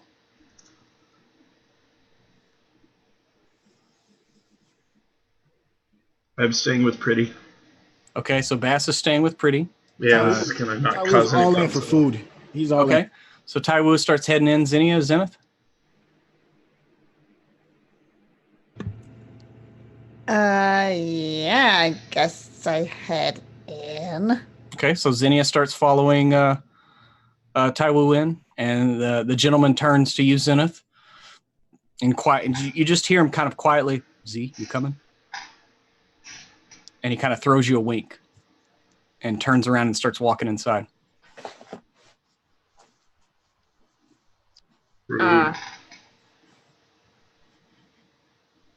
And the leader, he kind of goes over and starts talking to Bass. Just while you're seeing this, Zenith.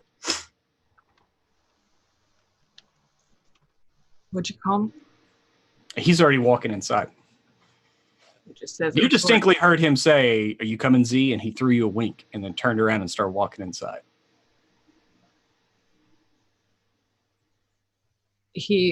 Zenith tries to make eye contact with Bass. I avert my eyes.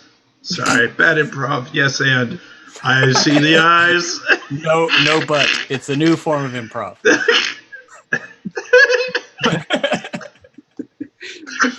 Yeah, all right. I make eyes. No, but How are you looking at me?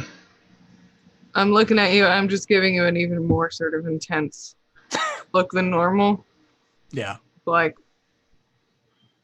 no. But I will go in. Mm-hmm. Zinnia, are you going in? Zinnia already headed in, yeah. You already headed in. And I try to catch up to Zinnia. Okay. But, yeah. Oh, I was going to say, Zenith, just before you go in, I was going to hand you something. And hand you a little token. On the token it says, "Always shoot for the moon, because even if you miss, you'll land among the stars." Give me a present. Yes. Thank you. You're welcome. No knock, I'm dead. Okay. Bill. No wrestling the super soldier. He very carefully places it in his pocket because he's not convinced it won't explode. That's probably a good idea. Yeah. And then you said you're going to try to catch up to Zinnia? I'm going to try to catch up to Zinnia. Okay. Yeah, I mean, Taiwu had already gone in. Zinnia followed. The member here that is leading y'all in is kind of near Zinnia. Mm-hmm. So you rush to catch up? Yes. Yes, I do. Yeah, and you catch up right as you are kind of entering a larger room, and it's a dining room. The walls are smooth and white. There are cabinets and drawers all along each side. They're smooth contoured. You would never actually really see them if you didn't. Some of them weren't already open. The table in the middle is made of a very fine, thin material that kind of is very flowing and just kind of has two legs that meet down in the middle. It's probably about 5 by 20 table, and there are very slight ergonomic chairs pulled up. There's probably about 14 people here total. They're all kind of gathered around this table, just having a chat, and food's being brought. Looks like they said, they were in the middle of the midday of their daily meal, so looks like they had kind of heated some stuff up and they're putting it back on the table, and everybody's passing bowls around, and everybody's having a good old time. It's y'all have smelled mushroom stew before. That's one of the main courses, and there are racks of meat that are on these long kind of metal tines, like skewers of meat. Yeah, Taiwu, eyes huge, big saucers. that little Orphan Annie moment, and he's running, not running, moving very quickly to a seat, and he is getting his plate ready. Yes, yes. The blessings continue. We are on the right path. Yeah, and you go over to the table. Yes. Yes. Okay. Yeah. One of the members stands up and like holds a chair for you. Please sit. Join us. And they kind of push you up to the table, and there's a plate in front of you, and food gets slapped on it from 5 different directions. And before you know it, your plate is overflowing with. There's some grilled bugs. There's a bowl of some kind of. A bowl of some kind of paste that you're not really sure. It seems very bland and very unlike all the other food that is here. There's like I said, there's some mushroom stew, skewers of meat. There's some other kind of vegetable that's been beaten into kind of a mash. And then there's also just like this like small cylinder of some kind of like pasty gruel. But everyone else is eating everything with abandon and gusto. In the middle of Taiwu just tearing everything apart, he's gonna pause on the weird pasty thing. But in the middle of just tearing all the food out, just sauce everywhere. And wires. My pretty needs to eat too. Who has wires? And he's gonna look to see if anybody's paying attention. I mean, everybody's just kind of talking. Zinnia and Zenith, y'all come and join, sit down, start eating also? Or do you do anything else? I sit down, but I eat nothing. And I try to catch up to Zinnia and try to whisper in her ear, Zinnia, I don't trust them. They call me Z. How do they know I'm Z? Wait, they called you Z? Nobody calls me Z. I'm Zenith. Only 2 people who are allowed to call me Z. Okay, and they're who? They're not here. Are you sure? Yes. 100%? It's my ex-wife here. It's very loud. It's gonna be it's like, okay. All right. We're gonna look weird if we sit down and not eat. You know that, right? Since when has being weird ever bothered you? It doesn't bother me. It kind of bothers me a little bit if we're trying to be on the good side of these people. Well, more for them. It's fine.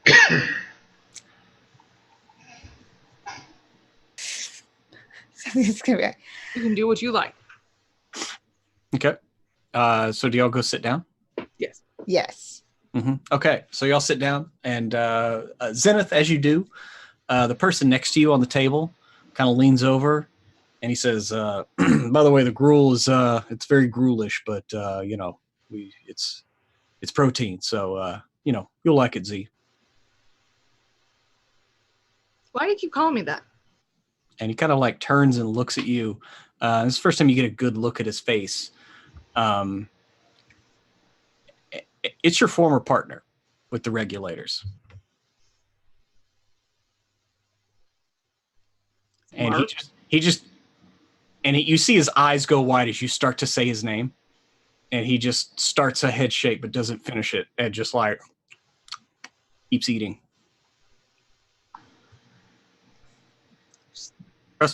Trust me, you should just try the gruel. Not until you explain to me how you're here. He gives you a look like, will you just eat the fucking food and we'll talk later? Like, I will put some on my plate. I'm not touching it. I will take out my own food, my little packet of bits. Uh-huh. Have that. A couple of them actually get excited and want to start trading you, their food for your food. I'm sorry. I have a number of food allergies. I'm sorry. It's nothing personal. I just can't. Kind of turn their head at that, like, this word that you speak is new to our tongue. Yes. Allergies? Yes. allergies. There's some food that makes me sick. It doesn't make most other people sick, but it makes me sick, so I just try not to take chances with other people's food. It's nothing personal. And they all kind of, and they start apologizing for forcing food that could have killed you on you, like unknowingly, and they look very ashamed. It's fine. Don't worry about it. Okay. More. Yeah. I mean, if y'all eat the food, it's decent fare. The gruel itself, y'all have probably had living in Aru like protein rations before, and that pasty gruel tastes very much like that. It's just a different version. It's like you can tell that this is like densely protein packed, but it's altogether. It doesn't feel or taste natural. It tastes synthetic. Is the one thing you would just know from kind of eating it.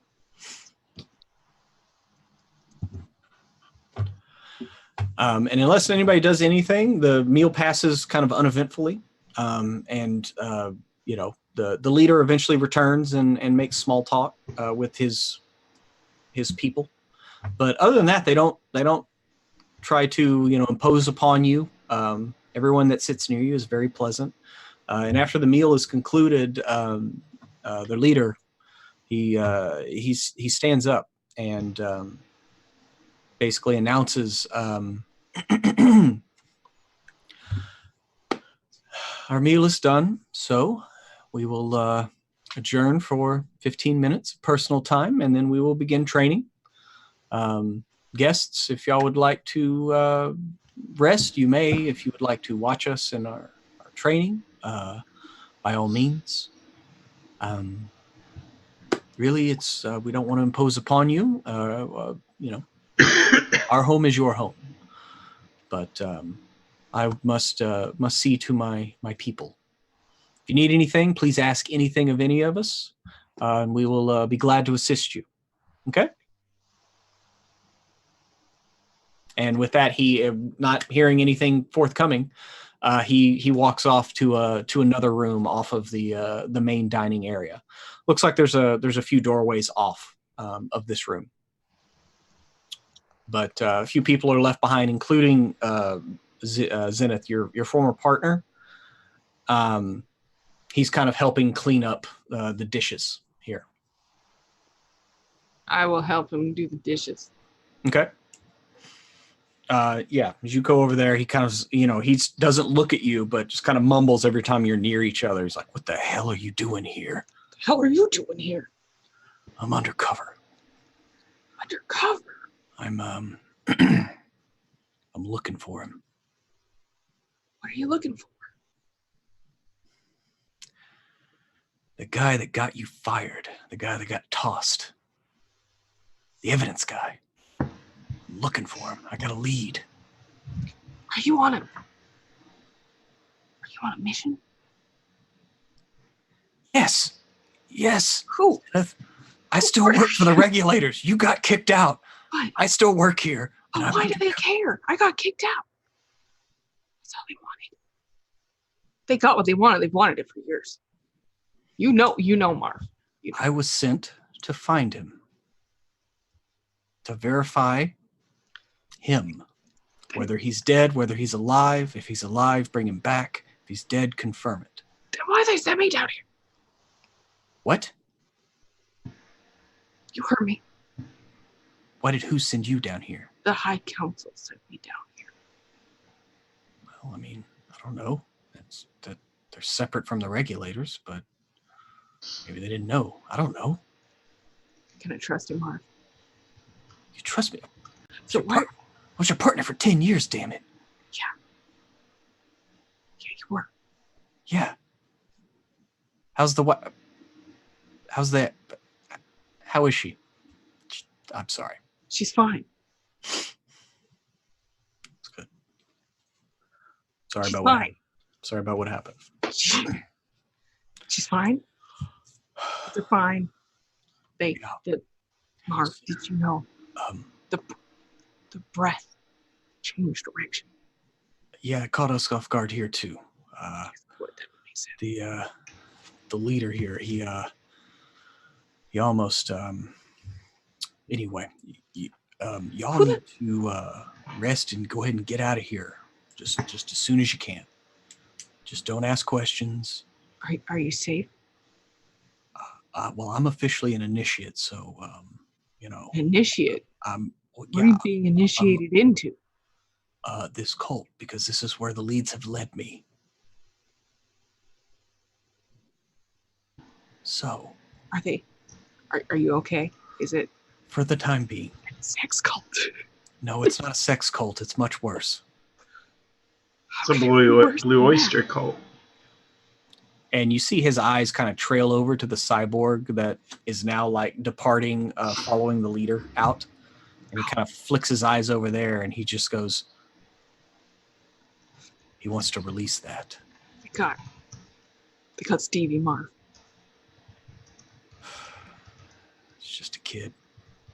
Yeah, he's a good kid. Damn it. Well, they're all smiles and rainbows right now, but that's because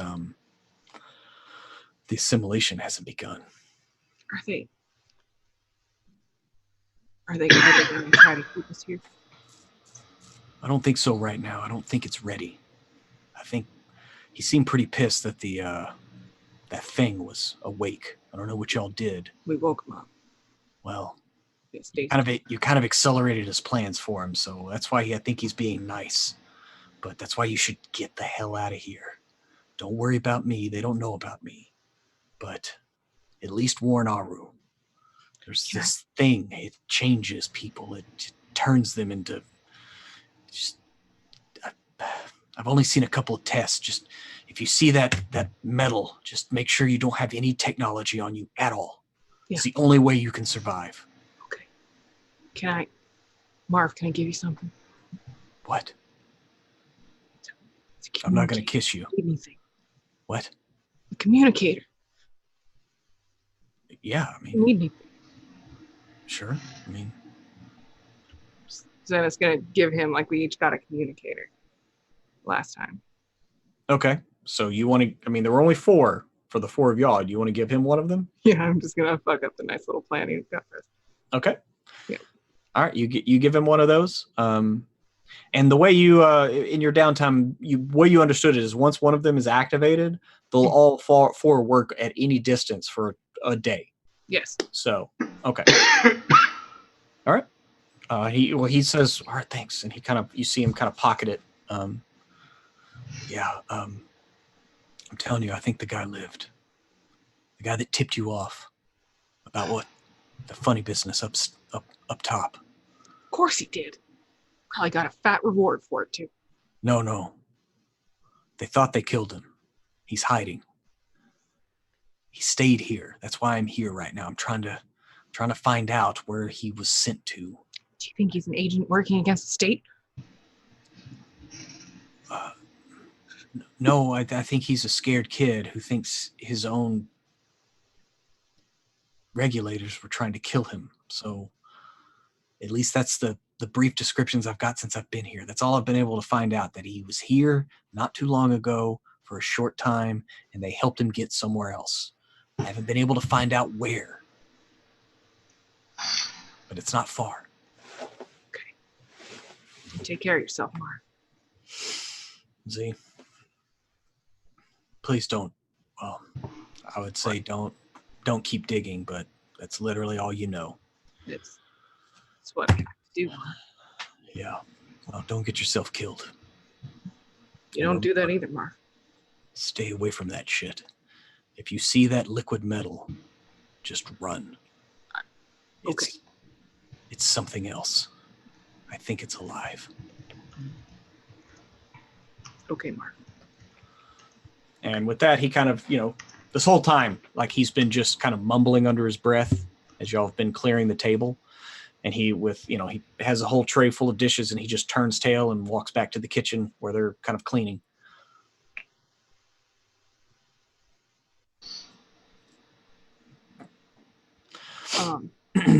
After that, Zenith is gonna try to find Xenia. It wouldn't be that difficult to find. Probably just hanging around, looking around, keeping an eye on Tai Wu. Yeah. So he'll put his arm around her and try to be really happy. It's really uncomfortable. Yeah, I think it's like, hey. Hey, so you ready to go?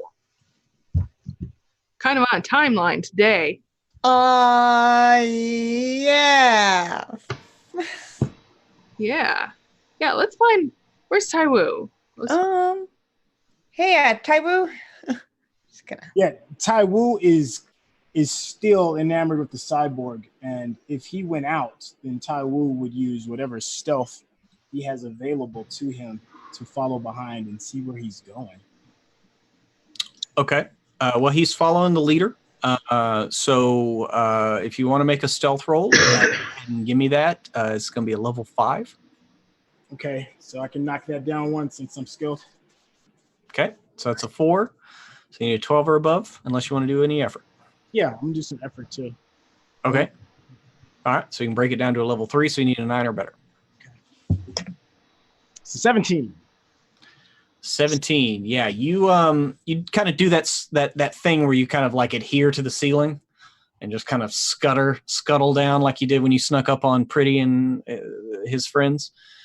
And the cyborg just kind of he clumps just silently behind this leader.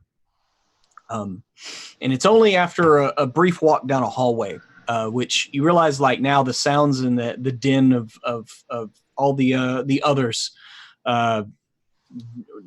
talking, cleaning dishes, the kind of the clatter of post-meal cleanup and all that. You leave it behind, and where you're going is very quiet. It's a long hallway that ends in a sliding double door that kind of opens. And the leader, he walks into a pretty lavish room. The one thing you have noticed, Tai Wu, all the kind of running lights here have been flickering. Some of them haven't even been on, some burned out. The place isn't in kind of disrepair, but it's just like, it just seems like it's running on very minimal power, right? And then these doors open, and you are flooded with like light and sounds. As there's you go into what can only be a very lavish, like some kind of living quarters. As you walk in the room itself, it's only about 5 feet before there's a small a circular staircase that goes around to a like a very comfortable looking kind of round bed with pillows kind of piled up. It's like one of those like couch bed things that has like a nice 3 steps down into. On the other side of that, there's a desk with like a wall display, which it basically looks like a 40-inch like LCD screen on the wall. There's a keyboard on the desk in front of it, and on various spots in the wall there are pieces of art. Some of it real, some of it holographic. Waterfall kind of descends down in one corner that you're pretty sure isn't real. It's all a hologram, but because it doesn't feel like there's water in here. You've kind of left behind that feeling that was back in the kitchen where everything felt more like humid, arid. The moisture that was in the air, you've kind of returned to a more clinical feel about the air here. Everything is perfect and processed. Whereas back there, it wasn't really that well. And the leader himself kind of throws his robes off and tosses them on the bed as he makes his way to the computer display at the back of the room. But the cyborg, he just stops about 5 feet into the room. Can I see the screen? It's on the other side of the room. It's kind of hard to make out what's on it. You're not sure if you can sneak closer because of the cyborg's position in the room. He stopped only a couple feet inside the door, so he has pretty much the whole room in front of him. But if you snuck a little closer, yeah, you'd probably be able to make out what was on the screen. As the leader himself kind of walks up and he begins rapping on the keyboard. But he's kind of humming a little tune. He seems pretty pleased with himself right now. Wu would get closer, he would risk it. Okay, give me another stealth roll. This is going to be a level 6. Same thing. Level of effort plus -1 with the stealth. Okay, so that brings it to a 4. So you need a 12 or better. 15. Okay. Yeah, you stay on the ceiling and you inch forward and you kind of, glance back nervously. The cyborg's face, he's looking straight forward. Looks like he's looking right at the back of this guy. But you're kind of above him and looking down, and you can start to make out. It looks like he's programming something. Basically, what it would look like is something in between programming a chain of machines and DNA. Kind of the combination of those two things is what's kind of playing across the screen. He's programming something. He's something that's alive. You manage to, I would say with a 15, you can get close enough. Yeah, you can make out the word RV-4. And below that, you can see the word retrovirus.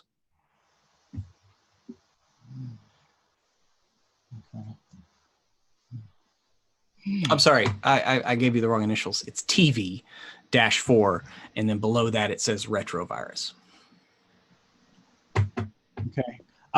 Just so I can just get an idea. How far up above on the ceiling am I? You're about where everything else is kind of low squat tunnels and everything. This room is actually pretty big. You're about 20 feet up in the air. Okay. And if I'm looking down at my guy at the computer, just from his own wisdom of hiding a lot, if he were to turn around, would he see me? Should I roll for that just as like a wisdom check for hiding? No. I mean, you're kind of you're in the center of the room right now, kind of looking over his head. It's only because the monitor is so damn big that you could actually make any of this out. Taiwu, if you won't tell me, then I will know for myself. I will know. He's gonna take out one of the vials, open it up. If he's standing above the cyborg, and just pour just like a little on him just to see what happens. Okay. I think I missed something. Okay, wait. Did you scoop up some of the liquid metal into the vials? Okay, yeah. All right, maybe I missed that. Okay, so I assumed that was already in the vials. Should I have scooped it? If not, then that is not going to move, obviously. Well, no. Like when you said you were looking for empty vials, right? Like, yeah, I thought, oh, he's going to get that and scoop up some of the metal stuff. And then you grabbed the vials and then you left. And so I was like, oh, he wants them for something else. No, I interpreted that it had the stuff in it, like they were. No, they were empty. Yeah. Oh, okay. Well, if that is the case, and I do not have any of it on me, then that is not going to be the move. Then then it's an immediate exit. Okay. Yeah. So you're gonna try to get out of here? Yeah. Okay. So you turn around to start heading back, and you realize that the sliding doors are shut. So we're going to cut back to everyone in the dining area again. As Zenith and Zinnia, you're chatting. You were bringing Zinnia up to speed, and that's when maybe you noticed that Taiwu's nowhere around. Don't know if that's a problem or not, but that's the situation. I think she looks like, take the eyes off the kid for one. Yeah, okay. I consider this is really Bass's responsibility. Mm-hmm. So I'm gonna go get Bass and see if he can find. Maybe he's with Bass already, and he already got the message that it's time to go.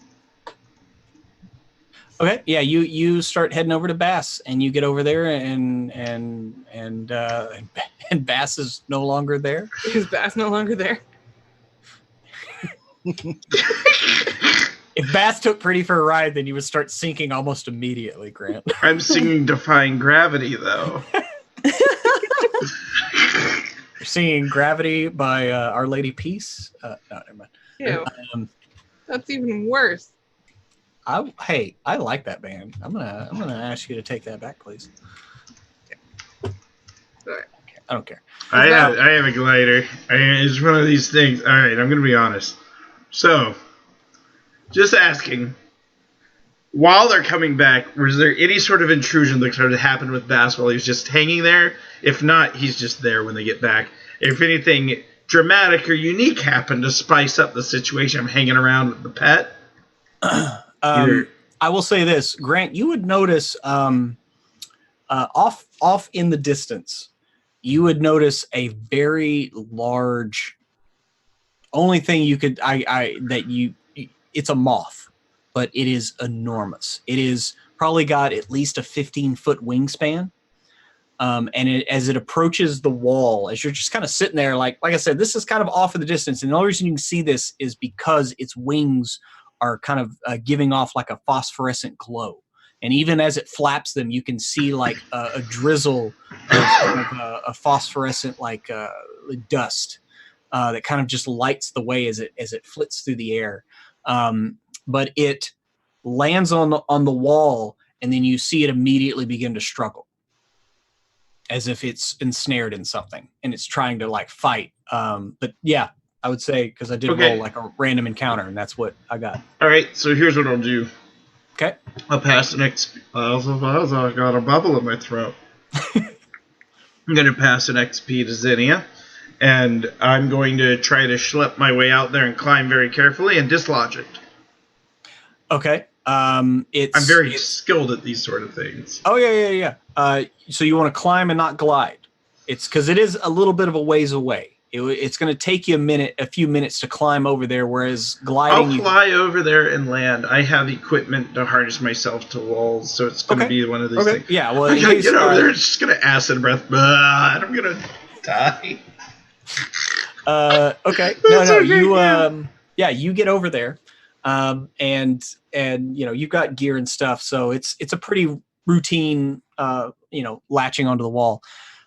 Move over. And you see that y'all have already fought these things once, and they look very similar, but these vines are sticking out of like a hole in the wall. And this moth, it looks like, was going up to eat them, and then they attacked it. And so they're wrapped around a couple of its legs. One of the vines is wrapped around its head, and they're like trying to pull it in as it's struggling. And you can kind of hear its high pitch, like, like whatever the noise that giant moths make. Sorry, I'm not feeling very inspired by that. It's cool. Now. So I'm gonna pull out my sword and I'm gonna try to cut vines. Okay. Okay. Give me. Go ahead and give me an attack. There. This is only level 2. Yep. Gonna spend some effort. In fact, I'll spend 2 levels of effort to make it automatic. Okay. You slash through. Your sword is medium or light weapon? I believe it is light. Okay. You slash through. A little bit of the ways through one of the vines, and at least that vine detaches from the moth, and it looks like it's going to turn and like lash out at you. And so, if anything, it did at least free the moth's head. So now it still has like 3 vines attached to its legs and body, but the vine that was wrapped around its head has released itself, and it's going to attack you. Okay. So we're just going to kind of start a loose initiative order since you attacked it first. And it's going to take a swipe at you, so go ahead and make a speed defense roll. Again, this is level 2. Okay.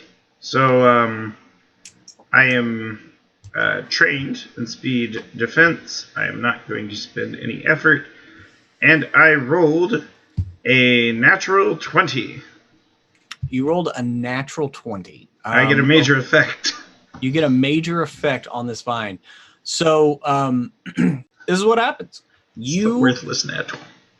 Well, not All right, really. we'll So see. the thing kind of swipes out at you, and you just kind of take it and take its momentum and just give it a yank, and you literally pull the vine like out of the wall, and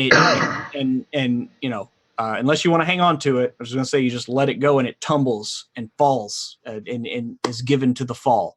Yeah, I'm gonna go. And that happening, you can tell it has an immediate effect on the other vines as they kind of like shiver and shake a little bit as you ripped one of the roots out. And the moth manages to break away. You shocked it just enough to break it away, and it begins to beat its wings. And sure enough, the whole area when it does this illuminates. It blooms like a bright day. And you almost have to like cover your eyes, Bass, or get kind of blinded from this. But you have freed this moth, and do you want to continue engaging in the vines because they're now kind of shaking it off and looking for a new target? No, but I'm definitely considering, fair trade. Nature and life must find a way. So I kind of look back at Pretty, who's leashed up over there, and I look at those vines.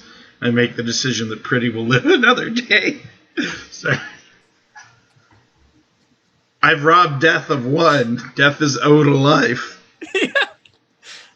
Eventually the cost comes due. Boss has no name.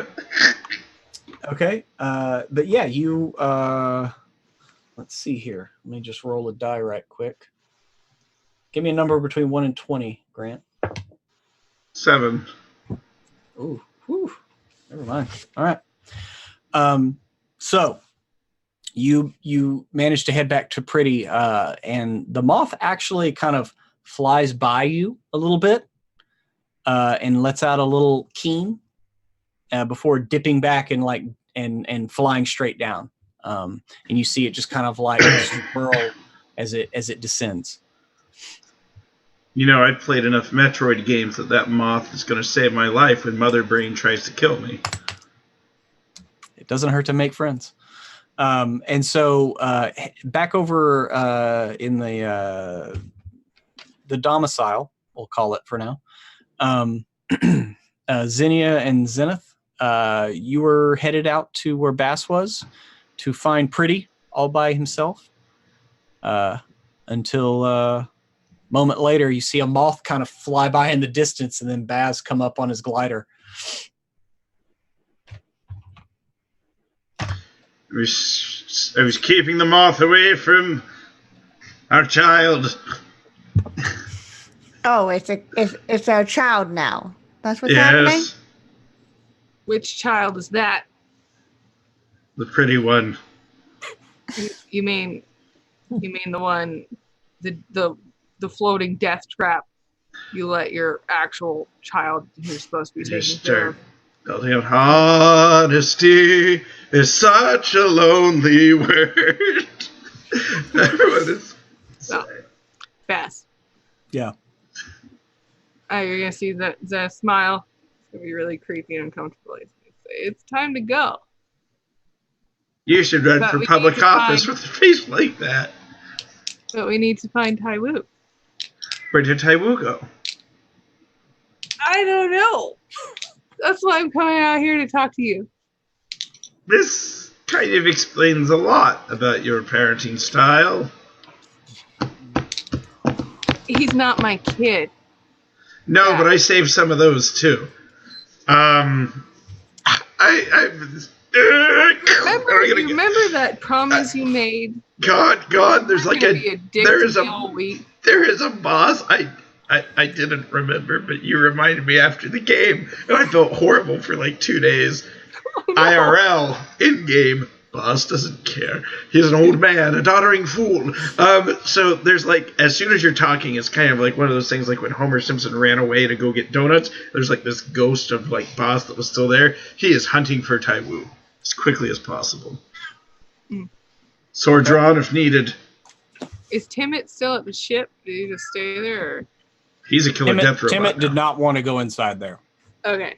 I will make sure Timmit is all right and that he's good to go, and he'll pop in and do his same little Yeah, he's pretty quiet, but he's pretty much ready to go. He's just kind of by the skiff, just looking at his feet. Get ready to go. Everything's great. These are really nice people. We're about to go. Okay, boss. Yeah. Awesome. You're doing a great job. Thanks. All right. That's peaceful. Okay, so Bass, you get into the kitchen area, and they're almost done cleaning. Only this, I don't know, somebody that Zenith was talking to earlier, but there's only one person in this room. Everyone else has departed through other doors. You're not really sure because you weren't out here earlier. Yeah, it's just kind of a large space with a large dining table and chairs around it that has been cleaned off. So, all right, this is like Snoopy come home. We got to find Tai Wu. I'm going to start calling out for him as only I can. Tai Wu. Tai Wu.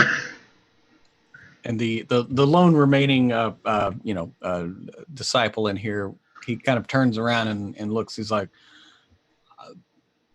"Are you looking for one of your crew?" I am looking for Tai Wu the Fallin, hero of our people. See the little one? He's growing. Well, but comparatively speaking, to you to what? Three, to you other three. I am larger than Tai Wu. Okay. I mean, I haven't seen him since the daily meal. He was eating with pretty much with some gusto. I mean, I can check back in the training quarters. Yes, let's go check in the training quarters and let's find him back there. Okay, sure.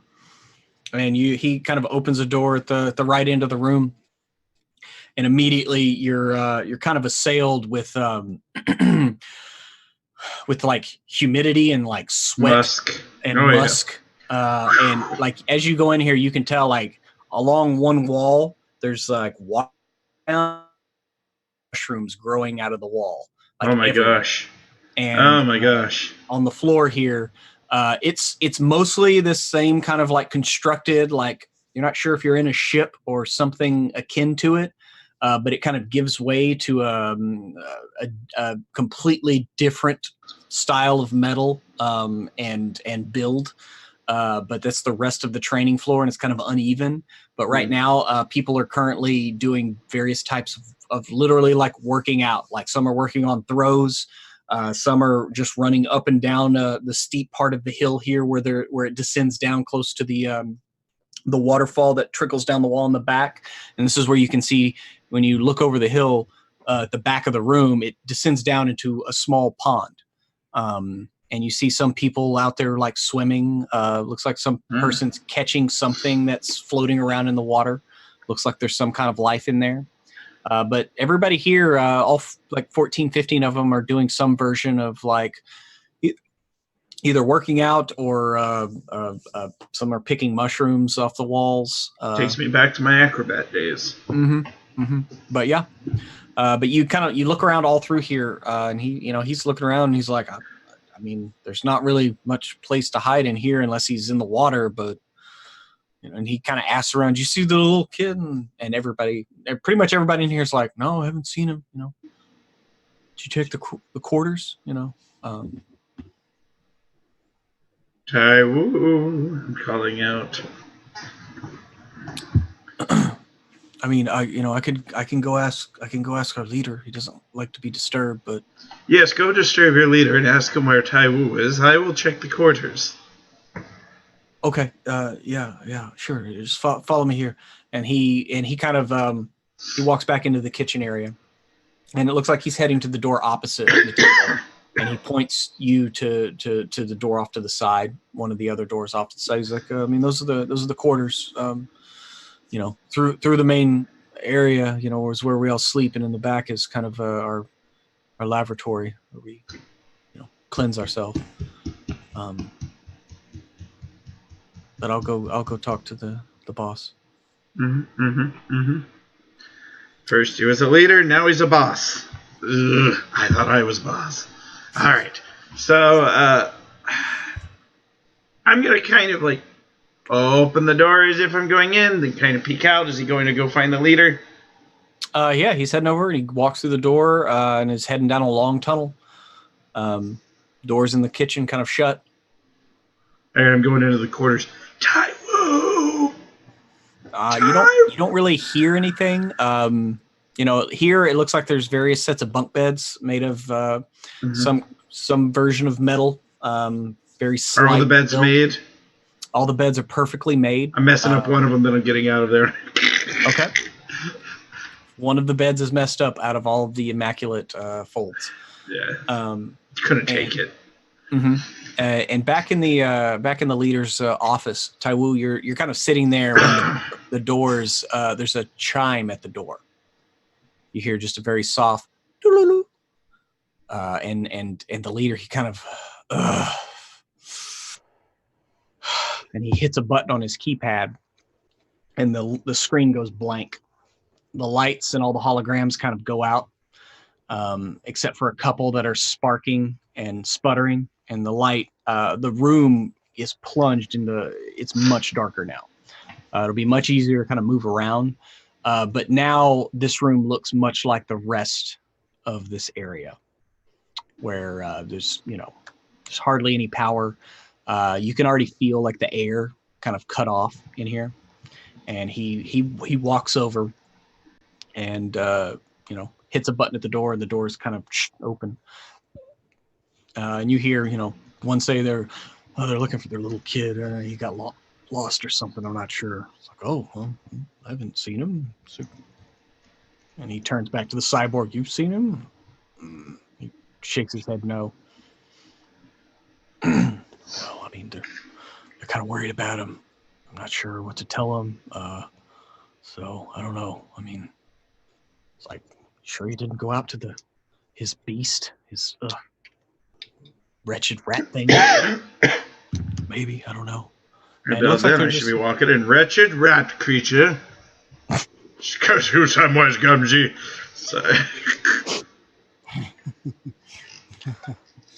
Yeah. All right. Go ahead, please finish. I was going to say, Bass, do you really walk up the hallway? Yeah, I wanted to show up. I'm looking for Taiwu. I'm really worried about this kid. Yeah, Taiwu, Bass, you see that guy that was helping you talking to the leader, and as you walk up in a dark room beyond, looks like, pretty much the same as everyone else. Maybe it's a little bit bigger. Well, I'm sorry that you've lost your friend. Did you check with weren't you staying with his little thing? Well, that would answer your own question. I guess it would, wouldn't it? Yes. So I'm at a loss then. I'm not sure. No, yeah. We let my friends come in, and you lost them. You are at a loss, and you are going to owe us. You're going to need to start drafting the letter for that young man's family. They are the most distinguished family in all of Aru. He looked like he was wearing rags. Well, sometimes when you travel in secret, so you don't get picked on. Uh-huh. Travel in secret. So he's a secret of sorts. So he could be sneaking about, is what you're saying. I'm saying a bounty could end up on your head so large it'll attract every bounty hunter in 7 sectors. Well, I'm not the infamous Senate Dans will come looking for you. I've heard of this mighty warrior Zenith Dans, but... In the middle of this conversation, so everybody is facing outside of the room, looking at as to weave his lies. I mean, they're at the doorway. The door is open. It is a taller doorway than normal. Okay. If you were to try to sneak by them, it would be very hard. I will say that. Right. Okay, but everybody's looking out and not in. The only person that can look in is Bass, right? Well, no. Technically, the other disciple that was helping Baz is looking in the room also. But remember, it is pretty dark. Right. Taiwu is absolutely relieved that he may not be trapped. But he is going to lower himself just a little bit, still out of people's reach, out of sight, and look for anything that might be metal on Vas. Necklace, belt buckle. He's golden parachute pants. I've got all kinds of metal on me. Yeah. You know he's got metal. I have on my him. weapon. I have buckles. Yeah, I have my Tywoo corset. is going to reach out as if Yoda or Luke was about to pull out the X-wing fighter, but instead of pulling something that heavy, it's just going to be a light tug towards, almost like a pulling of whatever metal that's on him, just to let him know he is in there. Okay. Yeah, Bass, you're talking to this leader, and sure enough, you feel like your belt buckle kind of pull forward a little, like, hey. A feeling that is not at all foreign to Baz. I'm gonna let that one go. Well, there's a librarian and a regulator lady, a scientist. I owe her a second date. That's very true. Got to make it back to her alive first, and yes. All right. So my buckle's tugged. Yeah, you feel a tug at your buckle. All right. They're just checking to make sure I'm wearing my cup. Sorry, I look in the direction of the tug. What's going on? What's going on? Yeah, you may see something around near the ceiling, kind of up and behind these two people, the cyborg and the leader. Okay. Is that Tywoo? Yeah. Tywoo would Tywoo understand what retrovirus is, or would that be foreign to him? I mean, how versed in disease, viruses and biology is Tywoo? Not as a scrapper. Yeah, I mean, you think you've heard the word virus before, and it's pretty bad. Mm-hmm. You think the images of sickness. Mm-hmm. All right. So while they're still talking and Grant and Bass is talking to everyone, is there anything in the room that would absolutely interest Tywoo's inner nature, be it metallic? Here's what I was gonna say. Solid liquid, anything that he would take during this moment of being interrupted. Yeah, I mean there is a piece of some kind of technology that is on the desk that was next to the keyboard. Okay. Tywoo would force pull it towards him, whatever it is. Okay. If it is of some type of metallic nature. I mean, if you reach out with your magnetism, it starts moving towards you. It's not that heavy. And here's what I was going to add. So, does this organization have any sort of insignia or anything at all? They don't. You don't. Nothing that you have seen, but they all seem to just they all have their robes on and closed, and they seem pretty simple. Although their meal was pretty elaborate, and there was. Oh wait, you weren't at the meal. So no, I wasn't. Here's what my intent was. I'll describe that. Wanted to spend 2 XP for a short-term benefit, and the benefit would be convince them I'm one of them. Short-term, so I'm not actually one of them. How when Dirty Rotten Scoundrels Michael Caine gets thrown into the truck, and he had his little honorary Royal Navy Reserve card, and it kind of got him out of it from those sailors. Mm-hmm. I'm gonna kind of Dirty Rotten Scoundrel, so it's just I happen to be a leader of the other sect, or I was once a leader too. And it's one of those just. Mm-hmm. Boss is very good at reading people, and he's very good at secret societies. It's just gonna be one of those. Look, guys, I fit right in, and I belong here. Okay, well, the one thing that you would notice, kind of hanging out with a couple of these people, at the edges of the robes, and they keep the robes pretty closed. But Bass, you would notice, kind of looking over, and the leader maybe has let his slip a little bit, that they have some of that electronic modeling or design at their chest coming up their neck, but it stops there. Okay.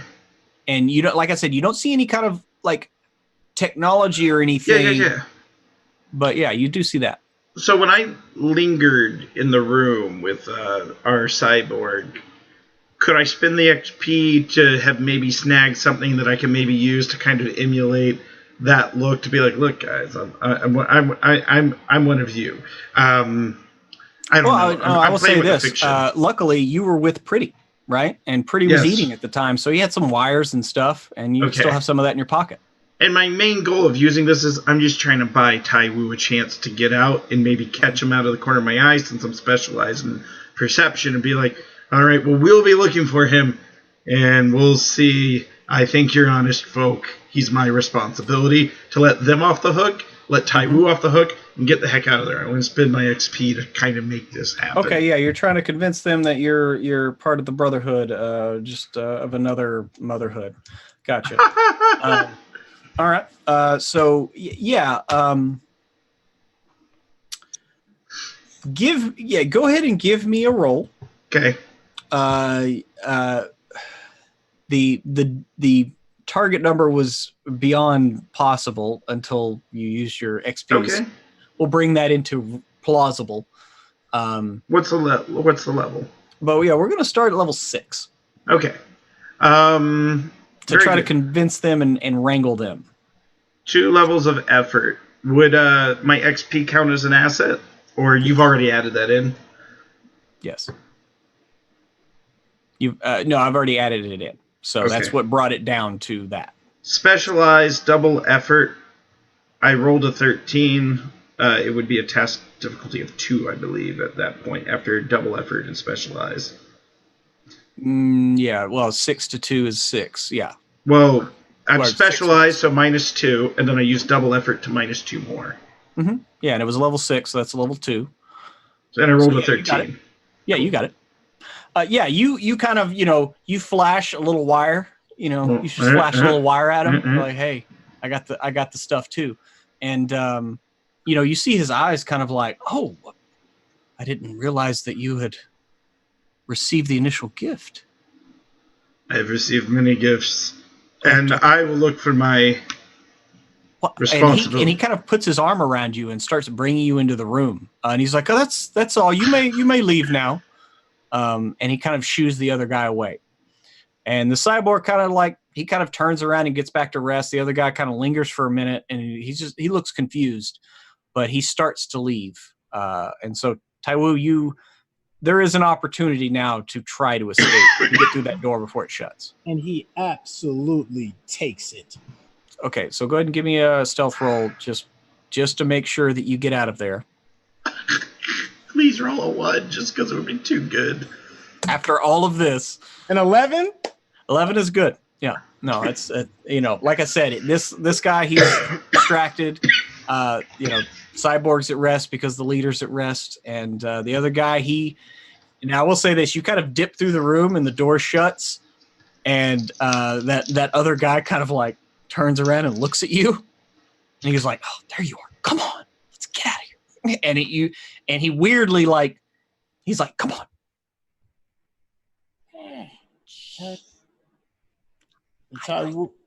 I know Zenith. Trust me, please, hurry. That's how we trust him. In that moment. And he just kind of scurries out of the hallway, and just like, y'all need to leave. You need to leave soon. Back in the room. I become fully indoctrinated. I've joined them. Now I'm an NPC. Sorry. Bass joins the techno cult. I got in too deep. Yeah, that's what happens sometimes. He's very interested. What advances have y'all made? As you can see, and he kind of motions to the cyborg. I believe that our batch is ready for dispersal. The time is almost near. All will be upgraded. All will be made whole. And the initial point of entry, where have you decided? I think we start at the top and work our way down. And you see him kind of like look up, and he's like, all of those that think they are better than us down here, Naru, we will show them what it is to live in the deep. Hail Hydra. And then I nod and I get out of there. And, Cedric was right the whole time. All right, I'm rushing back to my peoples, as dignified as possible, Okay. walking like a villain, and we gotta go. We gotta go. And yeah, you as you get back to your friends and everything, way back at the end of the hallway, back towards the kitchen, Bass, you see him, and he just kind of like gives you just like a knowing like nod of approval.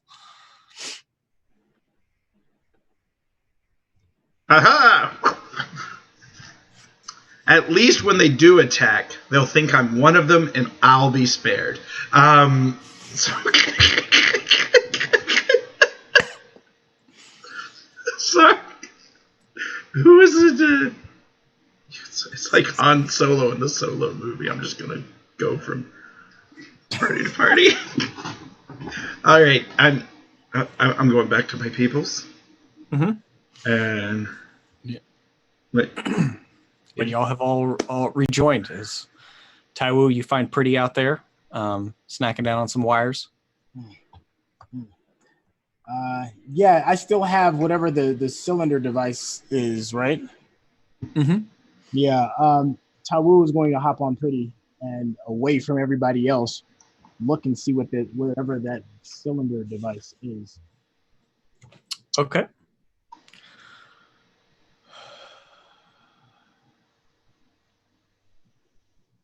Interesting.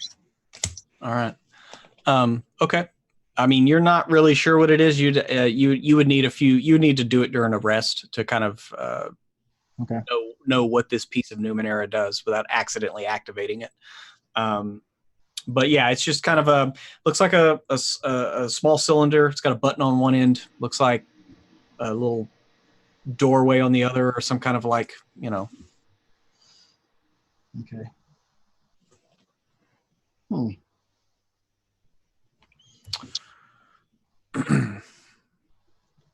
Okay. Yeah. I'm sorry. Yeah. The entire world, it's just back and forth, like having a song, like having an earwig. He's gonna just keep saying antivirus. Antivirus. Antivirus. What is an antivirus? Oh, it was a retrovirus. Sorry. Retrovirus.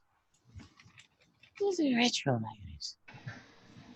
He's gonna look whoever's closest and ask. What is a retrovirus? But of course, you would say it all jacked up. Retrivius. Yeah, what's a retrivius? Yeah. Taiwu, do you know what a genome is? Tasty? Can be. The name might be. It depends if it's raw or it's crisper. And you truly smart nerds will get that. Yes. Good call. Good call. Thanks. I feel nerdy and cool right now. Anyway, but yeah, retrovirus. Any of the smart ones in the group might know what that is. Baz is very smart. Mm-hmm. But They're making some. Should we stay? they're making a retrovirus? If it's good. I want some if it's good. Is it good? Only if you're the virus. Exactly. And we are not. Mm-hmm. We are host cells. Taiwu, I think you've earned a sleep. May you dream of the retrovirus. Zenith, may I see your recorder? Retrivius. You could. You're not going to destroy it or anything, are you? No. Okay. I throw it off the side. No, I'm kidding. That's why I make a paper copy. I turn it on. I start speaking into it. The final days. Day 1. The Brotherhood below are planning an attack above. The city of Aru is going to be taken over by an army of cyborg, and they are going to replicate themselves into us and take over and push all of our civilization down below. We're going to have to live off of fungi and practice strange martial arts on unleveled sweat rooms, sustaining ourselves off of fungi and sweat. That's a very biased account, Beth. But an honest one. It's not inaccurate, though. Yeah. I've established myself through 5 dimensions of credibility. It doesn't matter if I'm biased.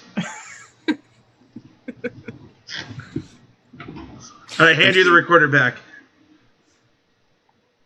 I miss Stevie. I start crying softly to myself. Xanath gives you a hug. You're not allowed to touch me. I let you touch me. Okay. You're taking advantage of me when I'm vulnerable, though, and I'm making a note of that on my character sheet. I'm reaching out to a friend in time of vulnerability. Potato. Really?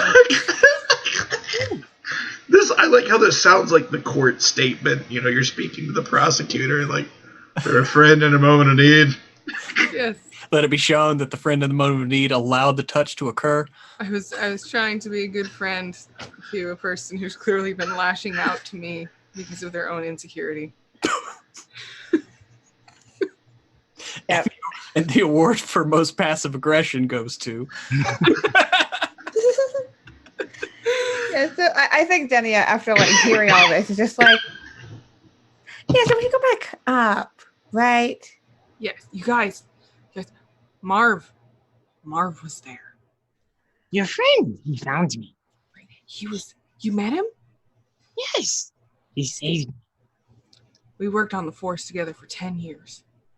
He says he's down here to find the guy who sold me out.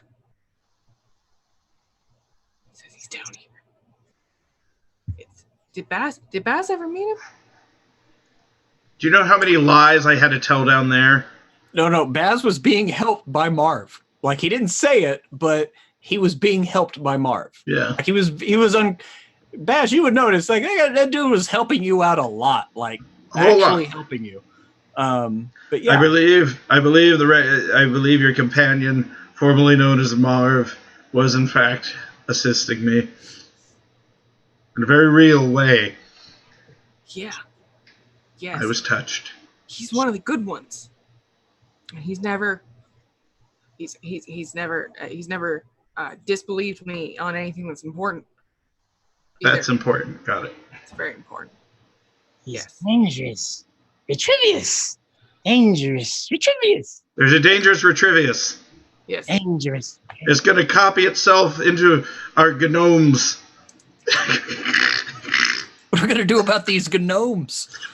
Gnomes. If Lindy guest star as a gnome? Oh no, it's our gnome. We must protect it. That gnome's being altered right now. Oh God. Yeah. So the question remains: as Timot's like, are we gonna go back now? Can we please go back? Well, we've identified an obvious threat, but have we identified the origin of the arm? I don't think so. I mean, I don't think so either. It doesn't look like these people have like that technology. No. But it is a threat, though. I mean, somebody should tell them, right? Well, yes. I think that's an important thing to let them know. What does Bass Xenia Taiwu? Retrivious! The Retrivious is coming to Aru. No gnome is safe. I've gone full Zenith dance. Zenith, you want? I'll go back. Let me go back. With Skiff? How are you I'm looking No. I'll pop my emergency chute on the next wind. I'll be there before you know it. I bet I can make it in one wind. I'm trying to discern if he's been compromised. I look deep into his eyes. See one of them. See a double agent. No, he looks pissed, scared, and almost dead. Okay. And his friend is dead. Yeah. And he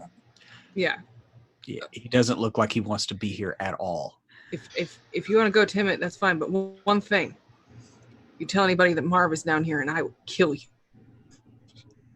Baz pulls out the same knife he used to kill Stevie. Wait, Marv's down here?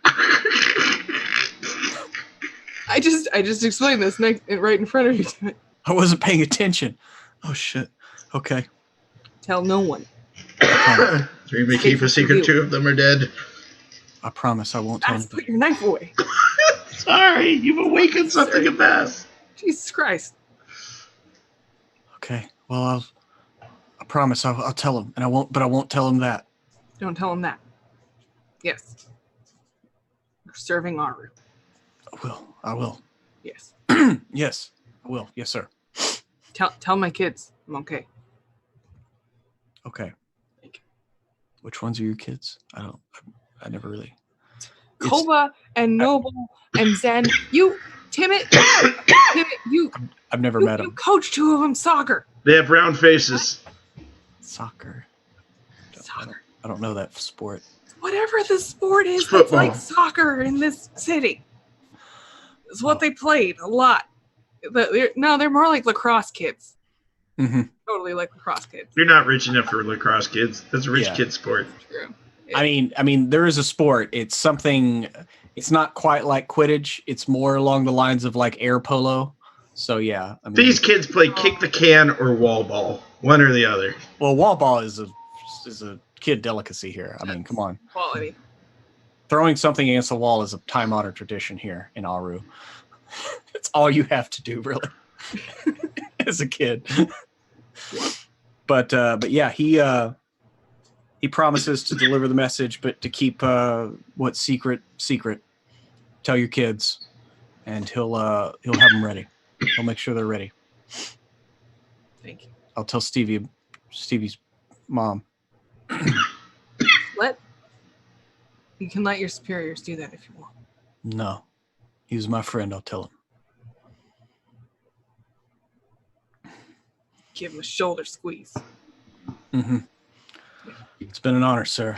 And, you know, as he says this, like the wind outside begins to pick up, and he just kind of like, please don't die. We're counting on you. And he kind of hops out. He descends a little bit before popping his chute, and he gets sucked back up, rocketing back up towards Aru. And the yawning maw of the deep extends. And I think that's where we're going to leave off today as y'all begin to depart. So yeah, had a run-in with a cult, didn't get killed. I didn't have to say cult, but it was obvious that they were a cult. But, you know, a little bit more exposition on the world. And once again, Bass got to talk his way out of something. So I came very close to just joining them. Well, they have the Borg. They do have the Borg. I mean, it's pretty much, yeah, it's not good. Yeah, so we'll have to wait and see. But a threat to Aru has been established, and hopefully Timid gets back with the word. We'll have to make some rolls to see if he does.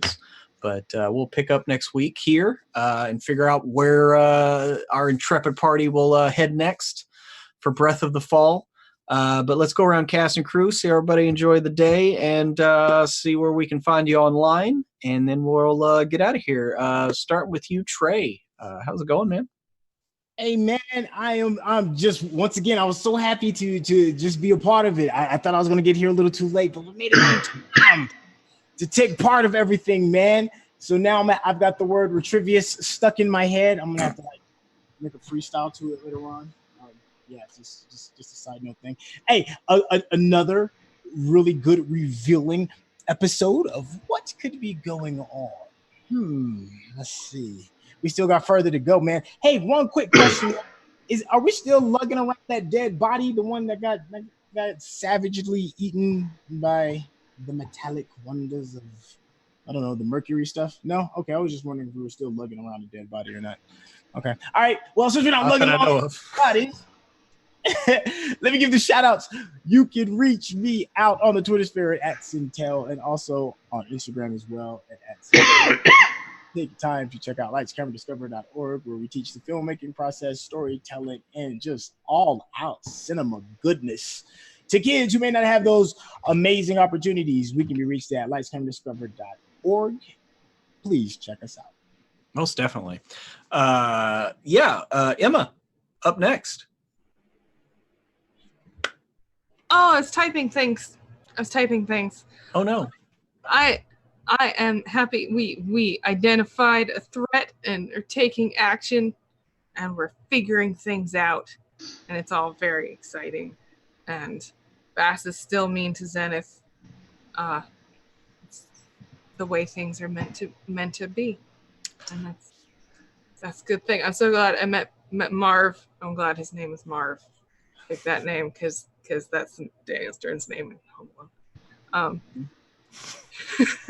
And yes, I'm excited to see what happens next, and see what else we find, because all of this is dark. It's just getting darker. It's great. I'm the communications director for WebDM. We have an interesting episode for you tomorrow. It's going to be about cooking D&D monsters. Fantastic beasts and how to eat them. Yes. It's going to be good. It's going to be very good. So please tune in and watch it. Yeah. Supposed to say other things. I forgot what they were. I mean, Night. Yeah, hey, I figure you got it.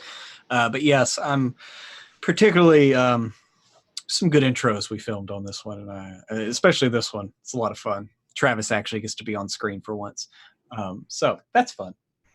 Kiana, up next, back from Gen Con. Hope we entertained you. Yes, this was a lot of fun. I'm very, very happy to be back. Although both me and Zenio was confused half the time because like, what's happening? Why are we doing this? It's the community gif where you walk back in with pizza and everything's on fire, somebody's on the ground bleeding. There's a treasure troll on the ground staring at you. Yeah, that's essentially what happened here. But that's part of the fun of this kind of weird, wacky, and wild world we're playing, and I wouldn't have it any other way. But yeah, you guys find me over on Twitter at KennaS. Best way to figure out what I'm doing. Come on the internet doing social role-playing things, whether that's streaming or writing or just shouting into the void. However, this Saturday on Katie Face's channel, I am running a charity game of Bluebeard's Bride, the Dark Carnival scenario. So it's going to be an intimate feminine horror game that it takes place in a circus. Emma will be there as one of my players, and all the donations will be going to Yellow Fund to help support abortion clinics in Alabama, because the horrors that women face in our games should not be faced in real life. So come out and hang out with us there, because the audience gets to be a part of the game. They will be an actual figure that will be able to impact. So definitely come out and hang out with us on Saturday at 8 p.m. Eastern on Kitty Face. Awesome. And Grant, how are you, sir? How was that? I'm dying, Pruitt. But I guess we're all dying. I'm actually doing pretty good. I really enjoyed it. It's one of those things that I had an opportunity to talk to Monty Cook to his face about how fun Breath of the Fall is. Shoulder to shoulder at a special event with Monty, Darcy Ross, or a couple other people from the community, and that we were just talking about the games, and we were talking about all the different games. And there were some people that had just started playing Numenera, and I had the opportunity to tell them how much I appreciated specifically Numenera, but this game being my first game of Numenera, and they really like listening to me talk about using player intrusions and really taking advantage of the full palette of narrative control mechanics that it gives us as players, very story-oriented, as well as the associated player mechanics. But they really enjoy just listening to me gush about something that they've worked on for a very long time. You think about it, they're getting close to 10 years of having worked on this system specifically, which is a huge monument and achievement. So you can find me online at Wise Puppet Grant. I'm here, I'm there, I'm everywhere. There's a Kickstarter going on right now, Epic Legacy. I'm the first stretch goal, and WebDM is like the second stretch goal. So if we hit 30,000, I will design all the epic scum and villainous options for the Epic Legacy Campaign Codex. And if you hit 34,000, I believe WebDM's team is going to design the Velvet Alleys. Oh, wow, we passed my stretch goal? Hallelujah. No. She was saying that we're 34,000. Oh, you're 34,500. I was like, wow, we got like 14,000 in 9 hours. That's great. They really got some of that Matt Mercer money. But definitely check it out. And stay tuned because in October there may be additional Kickstarters. And if you like fairy tales and you like 1980s Jim Henson movies and you like me, hey, there might be some other projects coming down the pipe. Some well-known contributors from the community jumping in and making more tabletop RPG magic. Well, awesome. Glad to have everyone back. I hope you get your rest and get your voices back. This was a lot of fun. I'm really enjoying this game. I've been behind the scenes. I've been working on these 3D6 tables for this game, and I've been pretty much rolling everything that y'all encounter from these tables. They're up to 12 pages now. It's been fun, and I'm only about a third of the way done. So when I get fully done, it'll be a very interesting thing. We'll see. But yeah, hope you come back next week. Join us as we continue the adventures down into the fall and figure out what the hell is going on down here, because there's obviously cults and cyborgs and who knows what else.